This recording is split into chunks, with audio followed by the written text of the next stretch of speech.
Hi hello నమస్తే welcome to మన news. మీ సిద్ధగోని సుదర్శన్. తీన్మమ్మల మిత్రుడు క్యూ న్యూస్ ప్రేక్షకులకి తీన్మమ్మల అభ్యర్థులకి వెల్కమ్. మీకు ఆర్టీఆర్ ప్రెజెంట్స్ మన న్యూస్ స్వాగతం. మొత్తం మీద ఫీజుల నియంత్రణకు సంబంధించి ఇక్కడ పాఠశాలల్లో కానీ ఇక్కడ కళాశాలల్లో కానీ అంటే కాలేజీ ఫీజులు తగ్గిస్తాం, తర్వాత ఇక్కడ స్కూల్ పిల్లల ఫీజులు మొత్తం విపరీతంగా పెంచుకుంటున్నారు, వాటిని అదుపు చేస్తాం. ఇటు ఇంజనీరింగ్ కాలేజీలలో, అక్కడ మెడికల్ కాలేజీలలో, ఇక్కడ డిగ్రీ కాలేజీలలో, ఇంటర్ కాలేజీలలో ఇష్టం వచ్చిన ఫీజులు. ఈ ఫీజులతోటి మొత్తం కూడా తల్లిదండ్రులు కుదేల ఒక రకమైనటువంటి గుండె మీద భారంతో, అరే ఈ ఫీజులు కట్టలేక గుండెపోటు వస్తా అనేటువంటి బాధతోటి బతుకుతూ ఉన్నారు తల్లిదండ్రులు. ఫీజుల నియంత్రణ చేస్తా అని చెప్పినటువంటి ప్రభుత్వం ఇప్పటి వరకు ఫీజుల నియంత్రణకు సంబంధించి కనీసం ఇక్కడ అసెంబ్లీలో చర్చ కూడా పెట్టలే. మరి విద్యాశాఖ మంత్రి ఎవరున్నారు అంటే ముఖ్యమంత్రి గారే ఉన్నారు. మరి ముఖ్యమంత్రి గారు ఉన్నప్పుడు విద్యా కమిషన్ నివేదిక ఇచ్చింది. ఆకునూరు మురళి ఆధ్వర్యంలో ఆయన నేతృత్వంలో ఓ కమిటీ ఒక నివేదిక ఇచ్చింది. సరే కొన్ని విషయాలు పక్క పెడితే పెట్టేసేయండి. కానీ ఇక్కడ విద్యార్థుల తల్లిదండ్రుల విషయానికి వచ్చినప్పుడు, విద్యార్థుల సంక్షేమానికి వచ్చినప్పుడు ప్రైవేటు పాఠశాలలో చదువుతున్నటువంటి విద్యార్థులకు లేకపోతే కళాశాలలో చదువుతున్నటువంటి విద్యార్థులకు ప్రభుత్వం ఇచ్చేటువంటి భరోసా ఏంది, ప్రభుత్వం ఇచ్చేటువంటి హామీ ఏంది? ఇష్టం వచ్చినట్టుగా లక్షలకు లక్షలు. ఇప్పుడు ఇంజనీరింగ్ కాలేజీలో 1,83,000 రూపాయలు అని చెప్పేసి ఒకటి అంటున్నారు. అది కూడా గ్యారంటీ కాదు కానీ అంటున్నారు. ఇక్కడ స్కూళ్ళలో అయితే ఆ పేరు పెడతాడు, బూట్లు వేసి ఇట్లా మొత్తం టై కట్టి అవి వేసేస్తే జర షోపు టాప్ వేసేస్తే 5 లక్షల ఫీజు. చిన్న పిల్లలకు 10వ తరగతి లోపు పిల్లలకు 5 లక్షల రూపాయల ఫీజు. 5 లక్షల రూపాయల ఫీజు సంవత్సరానికి కట్టాలంటే ఎట్లుంటుంది కథ? ఏమవుతుంది? తల్లిదండ్రులు తట్టుకోగలుగుతారా? మామూలు సాధారణ తల్లిదండ్రులు. మరి విద్యా వైద్యాన్ని అది ఉచితం చేయండి, ప్రభుత్వం ఆధ్వర్యంలో నడిపించండి అంటే అది నడిపిస్తలేరు. ఓకే, అది పక్కకు పెట్టినరు, ఆ తర్వాత చూసుకోవచ్చు. మరి ఫీజుల నియంత్రణకు సంబంధించి ఎవరు అడ్డం వచ్చిండ్రు? ప్రైవేటు విద్యా సంస్థల యాజమాన్యాలు వాళ్ళ కోసం నడుస్తుందా ప్రభుత్వం? ప్రభుత్వ సంస్థలనేమో మొత్తం కూడా కథం చేసేస్తున్నారు.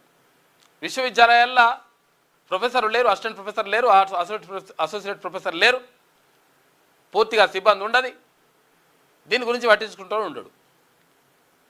మరి ఇక్కడ ప్రైవేటు విద్యా సంస్థలలో జరుగుతున్నటువంటి ఫీజుల దోపిడీ పైన ప్రభుత్వం స్పందించాల్సిన అవసరం ఉన్నదా లేదా? దీనికోసం ప్రత్యేకంగా కమిషన్ కూడా వేసింది, విద్యా కమిషన్ నివేదిక కూడా ఇచ్చింది. ఏమని? తల్లిదండ్రుల మీద భారం పడకుండా మొత్తం కూడా ఇగో ఈ స్కూల్ అయితే ఇంత, ఇంకో ఈ ప్రమాణాలు మెయింటైన్ చేస్తే ఇంత అని చెప్పేసి ఒక నియంత్రణ తీసుకురావాలని చెప్పేసి విద్యా కమిషన్ నివేదిక ఇచ్చింది. మరి నివేదిక ఇస్తే ఆ నివేదికలో ఉన్నటువంటి అంశాలని కనీసం మరి ఇంప్లిమెంట్ చేసే ప్రయత్నం కానీ, లేకపోతే ఇక్కడ బడ్జెట్ సమావేశాల్లో దానిపైన చర్చ కానీ ఏం లేదు. సప్పుడే కూర్చున్నారు. దీంతో నిన్న ఇక్కడ బోడుపల్లో ఉన్న సిద్ధార్థ స్కూల్ అని చెప్పేసి పాపం తల్లిదండ్రులు 1000 మంది తల్లిదండ్రులు అందరూ వచ్చి లబోదీపం అంటారు. ఇష్టం వచ్చినట్టుగా 20%, 30%, 40% పెంచుతా అంటున్నారు. మేము ఎట్లా బతకాలి? మా పరిస్థితి ఏంది? ఒక్కడిసారి ఎట్లా మేము కట్టగలుగుతాం? ఎక్కడి నుంచి తీసుకురావాలి? మాకు ఒక లెక్క ఉంటుంది కదా, మా జీతం ఉంటుంది. ఆ జీతం నుంచి ఇగో ఉప్పు కింత, తొక్కు కింత, తర్వాత బియ్యానికి ఇంత, ఇగో ఈ కూరగాయలకింత, ఇంటి రెంట్ కట్టడానికి ఇంత, ఇగో పెట్రోల్కి ఇంత, డీజిల్కి ఇంత, ఏదైనా పెళ్ళిళ్ళకు పేరంటలకు పోవాల్సి వస్తే ఇంత అని చెప్పేసి ఒక బడ్జెట్ తయారు చేసుకుంటారు కుటుంబం, చిన్న కుటుంబాలకు సంబంధించి. మరి ఆ బడ్జెట్ తయారు చేసుకుంటే నువ్వు ఒక్కటేసారి 30% హైక్ చేస్తే, ఈ ఒక్క స్కూల్ అని కాదు, ఇప్పుడు సిద్ధార్థ స్కూల్ అని కాదు, మొత్తం రాష్ట్ర వ్యాప్తంగా ఉన్నటువంటి ప్రైవేటు కార్పొరేట్ సంస్థల్లో నడుస్తున్నటువంటి దోపిడీ ఇది. ఈ దోపిడీకి సంబంధించి ప్రభుత్వం కనీసం దాని గురించి చర్యలు తీసుకోవాల్సిన అవసరం ఉన్నదా లేదా? తల్లిదండ్రులు మొత్తం కూడా రాష్ట్ర వ్యాప్తంగా ఉన్నటువంటి, ఇప్పుడు ప్రభుత్వ పాఠశాలలో చదువుకున్నట్టు ప్రభుత్వ విద్యా సంస్థల్లో చదువుకున్న పిల్లలే తక్కువ ఉన్నారు. ఇప్పుడు ప్రైవేట్ విద్యా సంస్థల్లో చదువుకున్న పిల్లలే ఎక్కువ ఉన్నారు ఇప్పుడు. మరి అయినప్పుడు అత్యధికంగా మ్యాక్సిమం ఎవరింట్లో చూసినా కానీ గ్యారంటీగా పిల్లలు లేని ఇల్లు ఉండదు, మ్యాక్సిమం తక్కువ. మరి ఉన్నప్పుడు ఓట్లు కావాలి. మరి పిల్లలకు ఓట్లు లేవనా? పిల్లల తల్లిదండ్రులు కడుతున్నారు కదా ఫీజులు. మరి పిల్లల తల్లిదండ్రులు ఫీజులు కట్టేటప్పుడు వాళ్ళు ఈ భారాన్ని అనుభవిస్తున్నప్పుడు వాళ్ళు ఫీజులు ఎట్లా కట్టాలనో అర్థం కాని పరిస్థితుల్లో ఆగమ్య గోచరంగా వాళ్ళ జీవితాలు క్వశ్చన్ మార్కులోకి వెళ్ళినప్పుడు ప్రభుత్వం ఒక భరోసా ఇవ్వాల్సిన అవసరం ఉంటుందా ఉండదా? ఇష్టం వచ్చినట్టుగా ఫీజుల దోపిడీ. ఇప్పుడు నిజంగా ఒకవేళ ఏది ఫ్యాకల్టీని కూడా ఫ్యాకల్టీ కానీ అక్కడ ఉన్నటువంటి సౌకర్యాలు కానీ మన్ను మచ్చడం కానీ ఏవి కూడా మరి నిబంధనలకు సరిగ్గా ఉంటే లోపడి ఉంటాయి అంటే ఉండయి. వాళ్ళకి బిఎడ్ ఉండదు, డిఎడ్ ఉండదు, తర్వాత టీచర్లకు కొనసాగుతుంటారు. ఇక డిగ్రీ కాలేజీ లెక్చరర్గా ఉంటే వాళ్ళకి నెట్ ఉండదు, సెట్ ఉండదు, ఏది తర్వాత ఏవి ఉండయి, పిహెచ్డి ఉండదు. తర్వాత ఇంటర్ కాలేజీలో పోయించడంలో వాళ్ళకు సరైన క్వాలిఫికేషన్లు కొంతమందికి ఉండయి. ఏమి లేకున్నా కానీ తీసుకొచ్చేసి పెడుతున్నారు. సరే నడుస్తున్నది కథ. మరి నడుస్తున్నప్పుడు మరి దీన్ని ఫీజులకు సంబంధించి ఇష్టం వచ్చిన ఫీజులు వసూలు చేస్తున్నప్పుడు ఆ ఫీజుల నియంత్రణని ఫీజులను కట్టడియాల్సిన అవసరము ప్రభుత్వం పైన 1000% ఉంటుంది. తల్లిదండ్రులు బాధపడతారు, ఇబ్బంది పడతారు. అసలు యాక్చువల్గా పిల్లగాడు ఎదుగుతున్నాడు, పిల్లగాడు పెద్దగా అవుతున్నాడు అంటే అరే స్కూల్ వెళ్తేటప్పుడు ఫీజు ఎట్లా అని చెప్పేసి అనుకుంటున్నారు. ప్రతి సంవత్సరం 7 నుంచి తేవాలి. ఇప్పుడు వీళ్ళ ఇల్లు గడవడమే కష్టం, మరి ఇక్కడ ఫీజు ఎక్కడికి వెళ్ళి కట్టాలి? మరి ఫీజు కడదామంటే ఎంతో ఇంతో ఏదో స్కూల్ వేద్దాంలే, ప్రైవేట్ అందరూ మరి గవర్నమెంట్ స్కూల్లో కాదనుకుంటే ప్రైవేట్ స్కూల్ వేస్తుంటే మనం గవర్నమెంట్ స్కూల్ వేస్తే ఎట్లా అని చెప్పేసి ఒకరిని చూసి ఒకరు ప్రైవేట్ స్కూల్లో వేయబడుతుంది.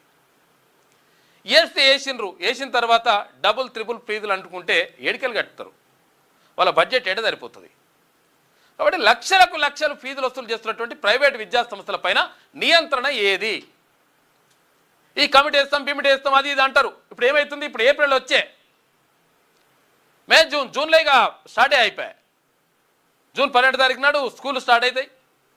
ఇక లోపలనే ఇవి కూడా ఇంటర్ కాలేజీలు, డిగ్రీ కాలేజీలు అన్నీ కూడా స్టార్ట్ అయిపోతాయి. ఇప్పుడు ఇవంతా కూడా నడుస్తూ ఉంటాయి అడ్మిషన్లు. మరి నడిచేటప్పుడు మళ్ళీ ఫీజుల నియంత్రణ ఉండాలనా వద్దా? తల్లిదండ్రులు బాధపడతా ఉంటే, విద్యార్థులు మొత్తం కూడా ఇబ్బందులు పడతా ఉంటే ఒక్కొక్కడు వాడు నారాయణ శ్రీ చైతన్య కాలేజీ అయితే బయట నిలబడతాడు. పిల్లలందరి ముందు బయట నిలబడితే వాళ్ళు అవమానాలు తట్టుకోలేకపోతున్నారు. పిల్లలు వాడు రూపాయి తగ్గించాడంటే తగ్గించాడు, అట్టట్లయితుంది అంతే బరాబర్. దసరాకు పోయినామంటే అటే ఫీజు తీసుకొస్తేనే లోపలికి రా, సంక్రాంతికి పోయినామంటే అటే ఫీజు తీసుకొస్తేనే లోపలికి రా.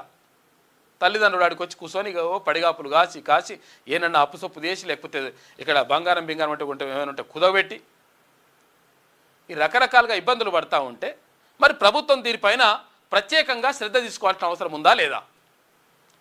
దీనికి సంబంధించి ఒక విద్యాశాఖ మంత్రి పెట్టండి. ఎందుకంటే మీకు భారం అవుతుండొచ్చు, ఎందుకంటే అనేక శాఖలు చూస్తే ఇబ్బంది అవుతుండొచ్చు. ముఖ్యమంత్రి గారికి చాలా పనులు ఉంటాయి. మరి విద్యాశాఖ మంత్రిని పెట్టండి. అది ఏది పెట్టకుండా మొత్తం కూడా దీని మీద నియంత్రణ లేకపోతే ప్రైవేటు విద్యా సంస్థల యొక్క దోపిడీ విపరీతంగా పెరిగిపోతున్నది. ప్రతి ఇంట్లో ఇప్పుడు ఈ విషయాన్ని ప్రతి ఇంట్లో చర్చిస్తున్నారు. అరే ఎట్లడా నాయన ఇష్టం వచ్చినట్టుగా ఫీజులు పెంచబట్టే మనం ఎట్లా కడదాం, ఏం కథ, దీనిపైన నడుస్తున్నది. కాబట్టి ప్రభుత్వం దీనిపైన 100% ఫీజుల నియంత్రణకు సంబంధించి తొందరలో ఒక నిర్ణయం తీసుకోవాలి. లేకపోతే ప్రజల యొక్క ఆగ్రహానికి తల్లిదండ్రులు అంటే ఒకరిద్దరు కాదు, మొత్తం రాష్ట్ర వ్యాప్తంగా ఉన్నారు కదా. ఇది స్కూల్ లెవెల్లో కానీ, ప్రైమరీ స్కూల్ లెవెల్లో కానీ, ప్రీ ప్రైమరీలో కానీ, హై స్కూల్లో కానీ, తర్వాత ఇంటర్లో కానీ, డిగ్రీలో కానీ, ఇంజనీరింగ్లో కానీ, మెడిసిన్లో కానీ రకరకాలుగా అన్నిట్లలో ఇబ్బంది పడుతున్నారు. మెడిసిన్లు కోట్ల రూపాయల ఫీజులు, 2 కోట్ల నరనంట పీజీ సీట్ మెడిసిన్లా. ఈ తర్వాత ఇంజనీరింగ్ కాలేజీలు అట్లే. వీడు ఫీజు కాకుండా ఇక్కడ డొనేషన్ అంటాడు. డొనేషన్ 15 లక్షలు కట్టాలి, 20 లక్షలు కట్టాలి. తర్వాత ఇక్కడ స్కూల్కి పోతే కూడా ఇగో ఇంత కట్టాలి, 5 లక్షలు కడితేనే ఓకే అండి, 10 లక్షలు కడితేనే ఓకే డొనేషన్. ఫీజు అలాగనే మళ్ళా ఇట్లా మొత్తం కూడా విద్యార్థుల తల్లిదండ్రులని పీల్చి పిప్పి చేస్తూ ఉన్నాయి విద్యా సంస్థలు, ప్రైవేట్ విద్యా సంస్థలు, కార్పొరేట్ సంస్థలు. కాబట్టి వీటిపైన నియంత్రణ అవసరం, వీటిపైన ప్రత్యేకంగా చర్య తీసుకోవాల్సిన అవసరం ప్రభుత్వం పైన ఉన్నది. తల్లిదండ్రులు మొత్తం కూడా రాష్ట్ర వ్యాప్తంగా బాధపడతా ఉంటే మేము మంచిగానే ఉంటాం అనుకుంటే ఎట్లయితే లెక్క. కాబట్టి దీనిపైన 100% తీసుకోవాలి, నిర్ణయం తీసుకోవాలి. ఇంకా చాలా విషయాలు మనం మాట్లాడుకుందాం. మా న్యూస్లో ముందుగా వెలుగు దినపత్రిక చూద్దాం. ఇగో దీంతో లాభం వస్తుంది మంచిగా. ఆమ్దాని పెరిగిందట, 2700 కోట్లు పెరిగిందట ఆమ్దాని. ఏది? లిక్కర్ మీద, మందు మీద. పెంచుకొని ప్రాబ్లం ఏం లేదు, తాగేటోడు తాగుతారు, కట్టేటోళ్ళు కడతారు. కానీ ఈ పిల్లల మీద భారం పడకుండా చూడాలి. లిక్కర్ ఆమ్దాని 40,000 కోట్లు. 7 ఏళ్లలో డబుల్ అయిందట. 20 ఏళ్ళ నుండి 7 ఏళ్ల కింద ఇప్పుడు డబుల్ అయింది. రాష్ట్ర ఖజానాకు మస్తు కిక్ వచ్చింది. దరఖాస్తుల ఫీజులతోటే కాసుల వర్షం. ఎందుకనంటే 3 లక్షల రూపాయలు పెట్టిరు. ఏది నీకు టెండర్ దక్కాలంటే కాదు, జస్ట్ నువ్వు టెండర్ వేయాలంటే అర్హత సాధించాలంటే 3 లక్షల రూపాయలు డిపాజిట్ పెట్టాలి. మరి పెట్టిన డిపాజిట్ మళ్ళీ వెనకకు వస్తుందా అంటే లేదు.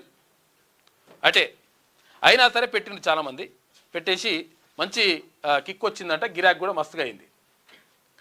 దరఖాస్తుల ఫీజులతో కాసుల వర్షం. 2025-26లో రికార్డు స్థాయికి చేరిన ఎక్సైజ్ రాబడి. రాష్ట్ర ఎక్సైజ్ శాఖ ఆదాయం సరికొత్త రికార్డు సృష్టించింది.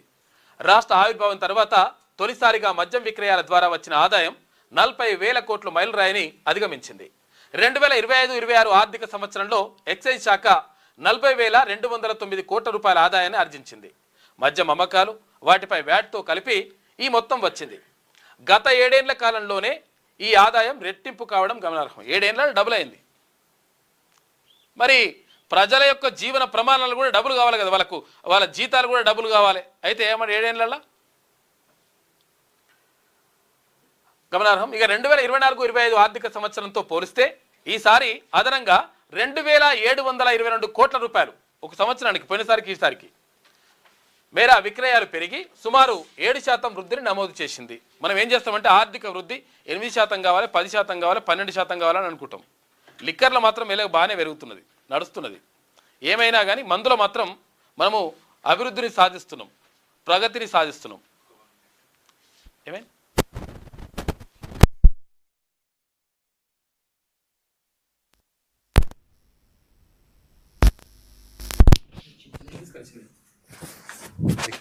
ఏదో ప్రాబ్లం వచ్చిందట, మైక్ ప్రాబ్లం వచ్చింది. Okay right.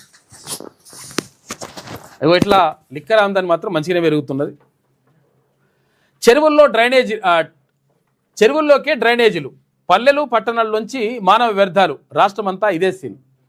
ఏం చేస్తారు చెరువులు? అసలు యాక్చువల్గా ఎందుకు ఉపయోగపడేది? మంచినీళ్ళు తాగుతందుకు, పశువులకు మంచినీళ్ళు అందించడానికి, లేకపోతే చెరువుల నుంచి పంట పొలాలకు నీళ్ళు అందించడానికి, ఇట్లా రకరకాలుగా చెరువులు ఉపయోగపడుతుండే. గొలుసుకట్టు చెరువులను ఏర్పాటు చేసిండ్రు. ఎప్పుడు కాకతీయుల కాలంలో ఏర్పాటు చేస్తే ఆ తర్వాత నిజాంల కాలంలో వాటిని కాపాడుకుంటూ వచ్చిండ్రు. అయితే మరి ఇటువంటి చెరువులు ఇప్పుడు ఏమవుతున్నాయి అంటే మొత్తం కూడా డ్రైనేజ్ ఏమైనా ఉంటే, ఏది మోరీలు బీరీలు ఏమైనా ఉంటే చెరువులకు కాలువ తీస్తారు, చెరువులకు కాలువ తీసి అని వదిలేస్తారు. ఈ మోరీలు బీరీలే కాదు, పక్కకి ఏమైనా ఫ్యాక్టరీలు బీక్టరీలు ఏమైనా పెట్టిరు అనుకో. ఇప్పుడు మా దగ్గర కూడా బొమ్మరావరం మండలంలో ఇక్కడ రంగాపురం దగ్గర, తర్వాత ఇక్కడ ఏది రామలింగంపల్లి దగ్గర ఏది ఆ ఫార్మా కంపెనీలు పెట్టిన అడ్డమైన కంపెనీలు అవి. దాంతో దాంట్లో వచ్చినటువంటి వ్యర్థాలని బోర్లేసి లోపలికి మొత్తం కూడా భూగర్భ జలాలు లోపలికి పంపిస్తారు. ఇంకా కొన్ని సంవత్సరాలు అయితే మొత్తం విషం అవుతుంది. అక్కడ ఉన్నటువంటి వాటర్ని తాగలేము. ఇక అక్కడ ఒక దగ్గర లేదు, కొన్ని కిలోమీటర్లు లేదా మేర విస్తరిస్తుంది లోపల, భూగర్భ జలాలను కథం చేస్తున్నారు. అందుకే ఫార్మా కంపెనీలు వద్దురా నాయన అని చెప్పేసి అడుగుతున్నాం. ఇక్కడ ఇది జరుగుతూ ఉంటే ఇక్కడ మోరీలు తీసుకుపోయి చెరువులలో కలుపుతున్నారు. దీంతో ఆ చేపలు తిన్నా కానీ, చేపల కూర తిందాం అట్లా అనుకుంటే అది ఆరోగ్యానికి మంచిది అనుకుంటే ఆ చేపలు తింటే క్యాన్సర్ వస్తుందట, ఆ చేపలు తింటే ఆరోగ్యానికి చెడిపోతున్నాయి. దీంతో అసలు యాక్చువల్గా ఒకవేళ ఈ నీళ్ళు తీసుకుపోయి, ఈ మోరి నీళ్ళు, ఈ అడ్డమైన ఈ కెమికల్స్ అవన్నీ తీసుకుపోయి పంటలు పండిస్తే కూడా ఆ పంటలతో తింటే ఆ పంటలతో వచ్చినటువంటి ఆ పంటను తింటే కూడా, అంటే బియ్యం కానీ లేకపోతే ఆ కూరగాయలు కానీ అవి తింటే ఆ క్యాన్సరు అటాక్ చేస్తుంది, లంగ్స్ దెబ్బతింటున్నాయి, ఊపిరి రకరకాలుగా అన్ని రకాలుగా ఇబ్బందులు అవుతున్నాయి, ఆరోగ్య సమస్యలు వస్తున్నాయి. కాబట్టి వీటిని కంట్రోల్ చేయాల్సిన అవసరం 1000% ఉన్నది. పల్లెలు పట్టణాల్లోంచి మానవ వ్యర్థాలు, రాష్ట్రం అంతా ఇదే సీన్. ఇక పొలాలు, ఫ్యాక్టరీల నుంచి విష రసాయనాలు కూడా వేస్తున్నాయి. రసాయనాలు మొత్తం కూడా ఏంటి, కెమికల్స్ అన్ని కూడా వదిలేస్తున్నారు. వాడు ఏం చేయరా, పక్కకి ఏంటన్నా దూరం తీసుకుపోయి పోయిరా అంటే లేదు, అక్కడికక్కడనే బోర్లు వేసి లోపలికి పంపిస్తారు ఇంకా నీళ్ళకి. ఇంకా అదో పెద్ద డేంజర్. ఇంకా చెత్తాచెదారం అందులోనే. చెరువు కట్టలే డంపు యార్డులు, ఒకప్పటి తాగునీటి వనరులు ఇప్పుడు కాలుష్య కాసారాలుగా మారిపోయినాయి. నీళ్ళు తాగుతుండే, అందులో నుంచి నీళ్ళు తెచ్చుకుని తాగుతుండేనంట అప్పట్లో. చెరువులల్లో 4-5 రకాల చెరువులు ఉంటుండే. బట్టలు ఉతకడానికి వేరే, తర్వాత ఇక్కడ బర్రెలు, ఆవులు, తర్వాత వీటికి నీళ్ళు తాగించడానికి ఇవన్నీ కూడా రకరకాలుగా వేరే ఉంటుండే. ప్రత్యేకంగా నీళ్లు తీసుకుపోవడానికి ఇంట్లో అంటే ఊర్లలో నీళ్లు వాడడానికి కూడా ఒక చెరువు వేరే ఉంటుండే. ఇవన్నీ ఉంటుండే, వాటన్నిటి కూడా ఖతం అయిపోయినాయి. ఆ చెరువుల్లోని చేపలు తింటే లంగ్స్ కిడ్నీపై ఎఫెక్ట్ పడుతుందంట. ఈ అడ్డమైన నీళ్ళు వచ్చే చెరువుల నుంచి, ఇప్పుడు మూసి నీళ్ళు వచ్చే చెరువులు ఉంటాయి కదా, ఆ చెరువులలో తింటే ఖతమే. ఆరోగ్యము మంచిగా కావడం పక్కకు పెడితే ఆరోగ్యం బీక్తుంది. ఆ నీటితో పండిన పంటలు తింటే క్యాన్సర్ లాంటి రోగాలు వస్తున్నాయట. జీవ వైవిధ్యానికి పెనుముప్పు అంటున్న ఎక్స్పర్ట్స్ అని చెప్పేసి ఒక వార్త కనిపిస్తూ ఉంది. చెరువుల కథ ఇట్లున్నది. బోధన్ నడిబొడ్డున ఉన్న చెక్కి చెరువులో కలుస్తున్న మురుగునీరు చెత్తా చెదరం ఇట్లున్నది. బోధన్ దగ్గర ఊర్లనే. చెరువు ప్రాణకోటికి నెలువు, చెరువు ప్రాణకోటి నెలువు, మానవారి బతుకు తెరువు అన్నాడు కవి. కానీ చెరువు గొప్పతనాన్ని గుర్తించిన కాకతీయ రాజులు ఊరూరా గొలుసుకట్టు చెరువులు తవ్విస్తే నిజాం పాలకులు వాటిని కాపాడుతూ వచ్చారు. ఒకప్పుడు నీళ్ల తాపు, పశువుల తాపు, చాకిరేవు, మత్తడి తూము చెరువును విభజించి నీళ్ల తాపు నుంచి తీసుకెళ్లిన నీటినే ఊరంతా తాగేటోళ్ళు. నీళ్ల తాపు అని ఉంటుండే. కానీ ఇప్పుడు సీన్ మారింది. చెరువు నీటిని తాగడం కాదు కదా, పొరపాటున ఆ నీటిలో కాలు పెడితే బొబ్బలు వచ్చేంత కలుషితమయ్యాయి. పల్లె పట్నం అనే తేడా లేకుండా ఊరూరా నాలాలు డ్రైనేజీలను నేరుగా చెరువుల్లో కలుపుతున్నారు. దీంతో మా వెనుక కూడా, ఇప్పుడు మా ఆఫీస్ వెనుక ఏది నల్ల చెరువు ఉంటుంది, ఉప్పల్ నల్ల చెరువు. ఉప్పల్ నల్ల చెరువును మొత్తం కథం చేసి అయిపోయింది. ఇప్పుడుగా ఉప్పల్ నల్ల చెరువు 75% కథం అయిపోయింది. హైడ్రా వచ్చింది, హైడ్రా కూడా కాపాడలేకపోయింది. మొత్తం ఏం చేసిండ్రు, మధ్యలో ఏం చేసిండ్రంటే ఒకటి గుడి కట్టిండ్రు చెరువు నడుమ. గుడి కడితే నేనేమనుకున్నా, మంచిగా దీన్ని అక్కడ ఏది హుస్సేన్ సాగర్లో బుద్ధుని చుట్టూ ఎట్లయితే తిరుగుతావో, ఏది పడవలు ఎట్లయితే తిరుగుతాయో చిన్న చిన్నవి పెడతారు ఏమేమన్నా, అట్లా ఏమైనా చేస్తారేమని అనుకుంటే ఏదైతే గుడి కట్టిరో ఆ గుడి కట్టిన దాకా చెరువును కూడిపేసి అది కబ్జా అయిపోయింది. మొత్తం సుందరీకరణ అవన్నీ కూడా చేస్తున్నారు, మంచిగా కడుతున్నారు. కానీ అది ఎంత అంటే పావువంతు చెరువే, 75% చెరువుని కథం చేసిండ్రు. ఇట్లా నడుస్తూ ఉంది కథ. కాబట్టి చెరువులు కాపాడుకోవాల్సిన అవసరం ఉన్నది. ప్రభుత్వాలు దీనిపైన కూడా దృష్టి పెట్టాలి. ఇక హర్ముదును రీఓపెన్ చేస్తేనే కాల్పుల విరమణ. రోజుకో మాట మాట్లాడుతుంది ట్రంప్. అమెరికా అధ్యక్షుడు రోజుకో మాట మాట్లాడుతున్నాడు. ఇదివరకు ఏమన్నాడు, హర్ముదు విషయానికి పక్క పెట్టురని ఆయన. అసలు యాక్చువల్గా మేము కాల్పుల విరమణ పాటిస్తున్నాం, ఇక మీరు కూడా కొంచెం సహకరించండి అని చెప్పేసి మరి ఇదివరకు చెప్పాడు. ఇప్పుడేమో హర్ముద్ జలసంధిని రీఓపెన్ చేస్తేనే లెక్క, లేకపోతే మేము బాంబు వేస్తామని అంటున్నాడు ఇరాన్ మీద. అప్పటి వరకు ఇరాన్పై దాడులు ఆపేదే లేదు అని చెప్పి ట్రంప్ అంటుండు. యుద్ధాన్ని 2 వారాల్లో ముగిస్తానన్న కొన్ని గంటల్లోనే మాట మారిన మాట. ఇరాన్ నుంచి త్వరగా వచ్చేస్తాం, అవసరమైతే మెరుపు దాడులు చేస్తాం, అక్కడి నుంచి వస్తాం, లేకపోతే బాంబులు వేస్తామని చెప్తున్నాడు. ఒక రకంగా ఇరాన్ సీజ్ ఫైర్ కోరుకుంటోంది అని వెల్లడి. సీజ్ ఫైర్ అంటే ఏంటిది, యుద్ధం వద్దని చెప్పేసి అనుకుంటుందట ఇరాన్. ఈయననే చెప్తున్నది. ఇరాన్ సుప్రీం లీడర్గా నన్నే ఉండమన్నారని మళ్ళోటి రోజుకో మాట మాట్లాడుతుండు. పెద్ద మనిషి అసలు కాలు తప్పుతున్నట్టుండు. 83 ఏళ్ళు ఉంటాడు ఆయన. 83 ఏళ్ళ మనిషి ఎట్లుంటుంది లెక్క, ఇప్పుడు 84 వచ్చినట్టున్నాయి. రోజుకో మాట మాట్లాడుతుండు. నాటో నుంచి వైదొలిగేందుకు యోచిస్తున్నామని కామెంట్. ఇక బహ్రెయిన్లో అమెజాన్ డేటా సెంటర్పై ఇరాన్ దాడి చేసింది. హర్ముద్ జలసంధిని తిరిగి పూర్తిగా తెరిచినప్పుడే ఇరాన్పై దాడుల నిలిపివేతను పరిశీలిస్తామని అమెరికా అధ్యక్షుడు డొనాల్డ్ ట్రంప్ చెప్పారు. ఇక హర్ముద్ జలసంధి ఎప్పుడు స్వేచ్ఛగా ఓపెన్ అవుతుందో అప్పుడు కాల్పుల విరమణను పాటిస్తాం, అప్పటి వరకు ఇరాన్పై దాడులు చేస్తూనే ఉంటాం అని బుధవారం ఆయన స్పష్టం చేశారు. ఇరాన్ ప్రభుత్వ కొత్త అధ్యక్షుడు అమెరికాను యుద్ధ విరమణ కోరారని బుధవారం ఒక సోషల్ మీడియా పోస్టులో ట్రంప్ పేర్కొన్నారు. కొన్ని గ్యారంటీలతో ఈ యుద్ధాన్ని ముగించేందుకు తాము సిద్ధమని ఇరాన్ అధ్యక్షుడు మసౌద్ పెజియాష్కిన్ మంగళవారం చేసిన వ్యాఖ్యలను ఉద్దేశించి అమెరికా ప్రెసిడెంట్ గుర్తు చేశారు.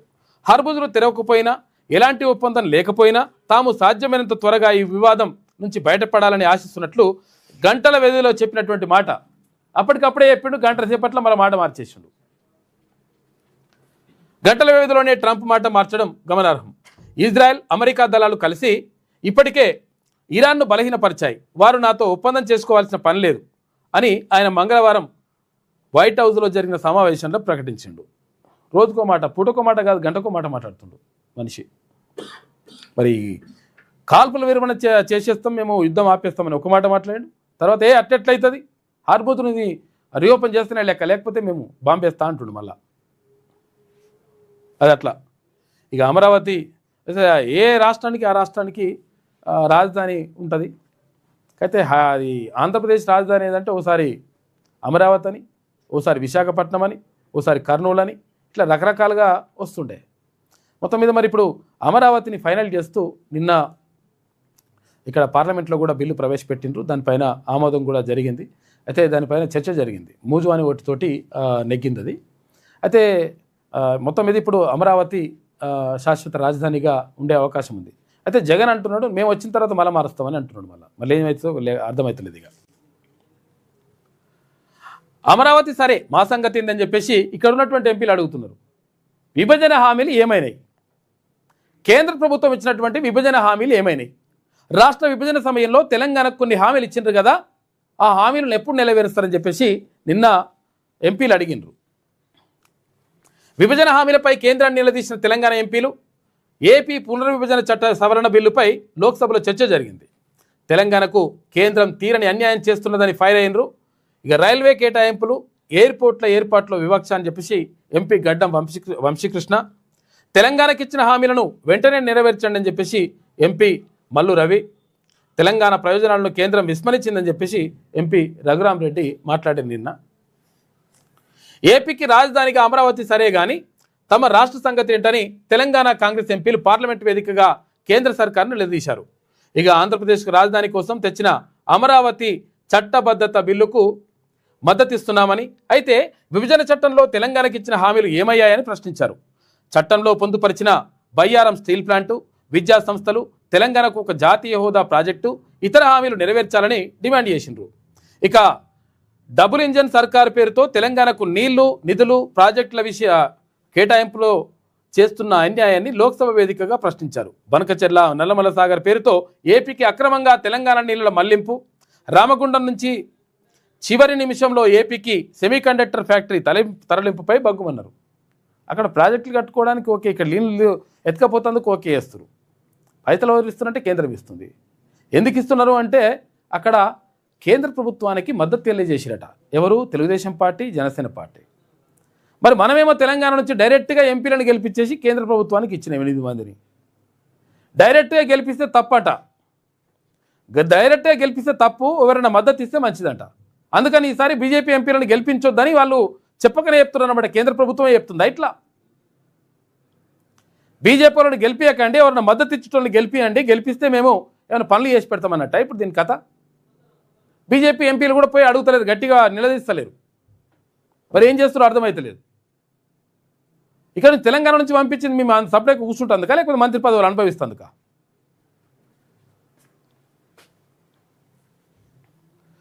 బనకచెర్ల, నల్లమల సాగర్ పేరుతో ఏపీకి అక్రమంగా తెలంగాణ నీళ్ల మళ్లింపు, రామగుండం నుంచి చివరి నిమిషంలో ఏపీకి సెమీకండక్టర్ ఫ్యాక్టరీ తరలింపుపై బగ్గుమన్నారు. రైల్వే ప్రాజెక్టులు, తర్వాత ఎయిర్పోర్ట్ల ఏర్పాటులో తెలంగాణపై వివక్ష, ఏపీలో లేని ఎరువుల కొరత తెలంగాణలో సృష్టించడంపై ప్రశ్నించారు. ఇక ఏపీ రాజధాని అమరావతికి చట్టబద్ధత కల్పించే ఆంధ్రప్రదేశ్ పునర్వ్యవస్థీకరణ సవరణ బిల్లు 2026ను బుధవారం లోక్సభలో కేంద్ర హోంశాఖ మంత్రి, సహాయ మంత్రి నిత్యానంద్ రాయ్ ప్రవేశపెట్టారు. అనంతరం బిల్లుపై లోక్సభ స్పీకర్ ఓం బిర్లా చర్చను ప్రారంభించారు. ఈ సందర్భంగా తెలంగాణ కాంగ్రెస్ ఎంపీలు మల్లు రవి, గడ్డం వంశీకృష్ణ, రామసహాయం రఘురామ్ రెడ్డి చర్చల్లో పాల్గొన్నారు. గత 10 ఏళ్లుగా తెలంగాణకు బీజేపీ సర్కారు చేస్తున్న అన్యాయం, పక్షపాత వైఖరిని సభ దృష్టికి తెచ్చిండ్రు ఎవరు? ఎంపీలు. తెలంగాణ హామీలు నెరవేర్చేందుకు బిల్లు తీసుకురండి మల్లు రవి అంటున్నాడు. ఏపీ రాజధాని కోసం తెచ్చిన బిల్లు మాదిరిగానే విభజన చట్టంలో తెలంగాణకు ఇచ్చిన హామీలు నెరవేర్చేందుకు సవరణ బిల్లు తీసుకురావాలని కేంద్ర ప్రభుత్వాన్ని ఎంపీ మల్లు రవి డిమాండ్ చేశారు. అమరావతి చట్టబద్ధత బిల్లుకు మద్దతిస్తున్నామని, అయితే విభజన చట్టంలో తెలంగాణకు ఇచ్చిన హామీలు ఏమయ్యాయని ప్రధాని మోడీని ప్రశ్నించారు. ఇక ఐఐఎం, బయ్యారం స్టీల్ ప్లాంటు, తెలంగాణలో ఒక ఇరిగేషన్ ప్రాజెక్టుకు జాతీయ హోదా, మరెన్నో హామీలు పెండింగ్లో ఉన్నాయి. అమరావతి మాదిరిగానే తెలంగాణ హామీల పరిష్కారం కోసం సవరణ బిల్లు తీసుకురావడంలో తెలంగాణకు చెందిన మంత్రులు చొరవ చూపాలి అని సభ ద్వారా కేంద్ర మంత్రులు కిషన్ రెడ్డి, బండి సంజయ్ని మల్లు రవి కోరారు. ఇక తెలంగాణలో మరిన్ని ఎయిర్పోర్ట్లు నిర్మించేలా చొరవ చూపాలని ఎంపీలతో కలిసి సీఎం రేవంత్ రెడ్డి పలుమార్లు యాన శాఖ మంత్రికి వినతి పత్రాలు సమర్పించిండ్రు. అయితే ఇప్పటి వరకు మరి ఏం లేదు. మా దగ్గర ఒకటే విమానాశ్రయం ఉన్నది, శంషాబాద్ విమానాశ్రయం. గతంలో ఏముండే, ఇక్కడ ఇది ఉండే, ఒకటే ఒక విమానాశ్రయం ఉండే. ఇప్పుడు ఏమవుతుంది, ఇక్కడనే ఒక విమానాశ్రయమే అయిపోయింది, శంషాబాద్ ఒకటే అయిపోయింది. గతంలో విమానాశ్రయం దీన్ని మూసేసిండ్రు. మరి పరిస్థితి ఏంది? మరి దీనికి సంబంధించి మాట్లాడాల్సిన అవసరం ఉందా లేదా? ఇక్కడ ఏపీకి అయితేనేమో 6 విమానాశ్రయాలు తీసుకొచ్చిండ్రు, మంచిగానే ఉన్నది, అక్కడనైతే నడుస్తూ ఉంది లెక్క. మరి తెలంగాణకి ఎందుకు అన్యాయం జరుగుతూ ఉందని చెప్పేసి అడుగుతున్నారు. కాబట్టి దీనికి సంబంధించి కూడా మాట్లాడాల్సిన అవసరం ఉన్నది. చాలా ఇప్పుడు విభజన హామీలకు సంబంధించి 100% ఇక్కడ బీజేపీ ఎంపీలు కానీ మంత్రులు కానీ మాట్లాడాలి.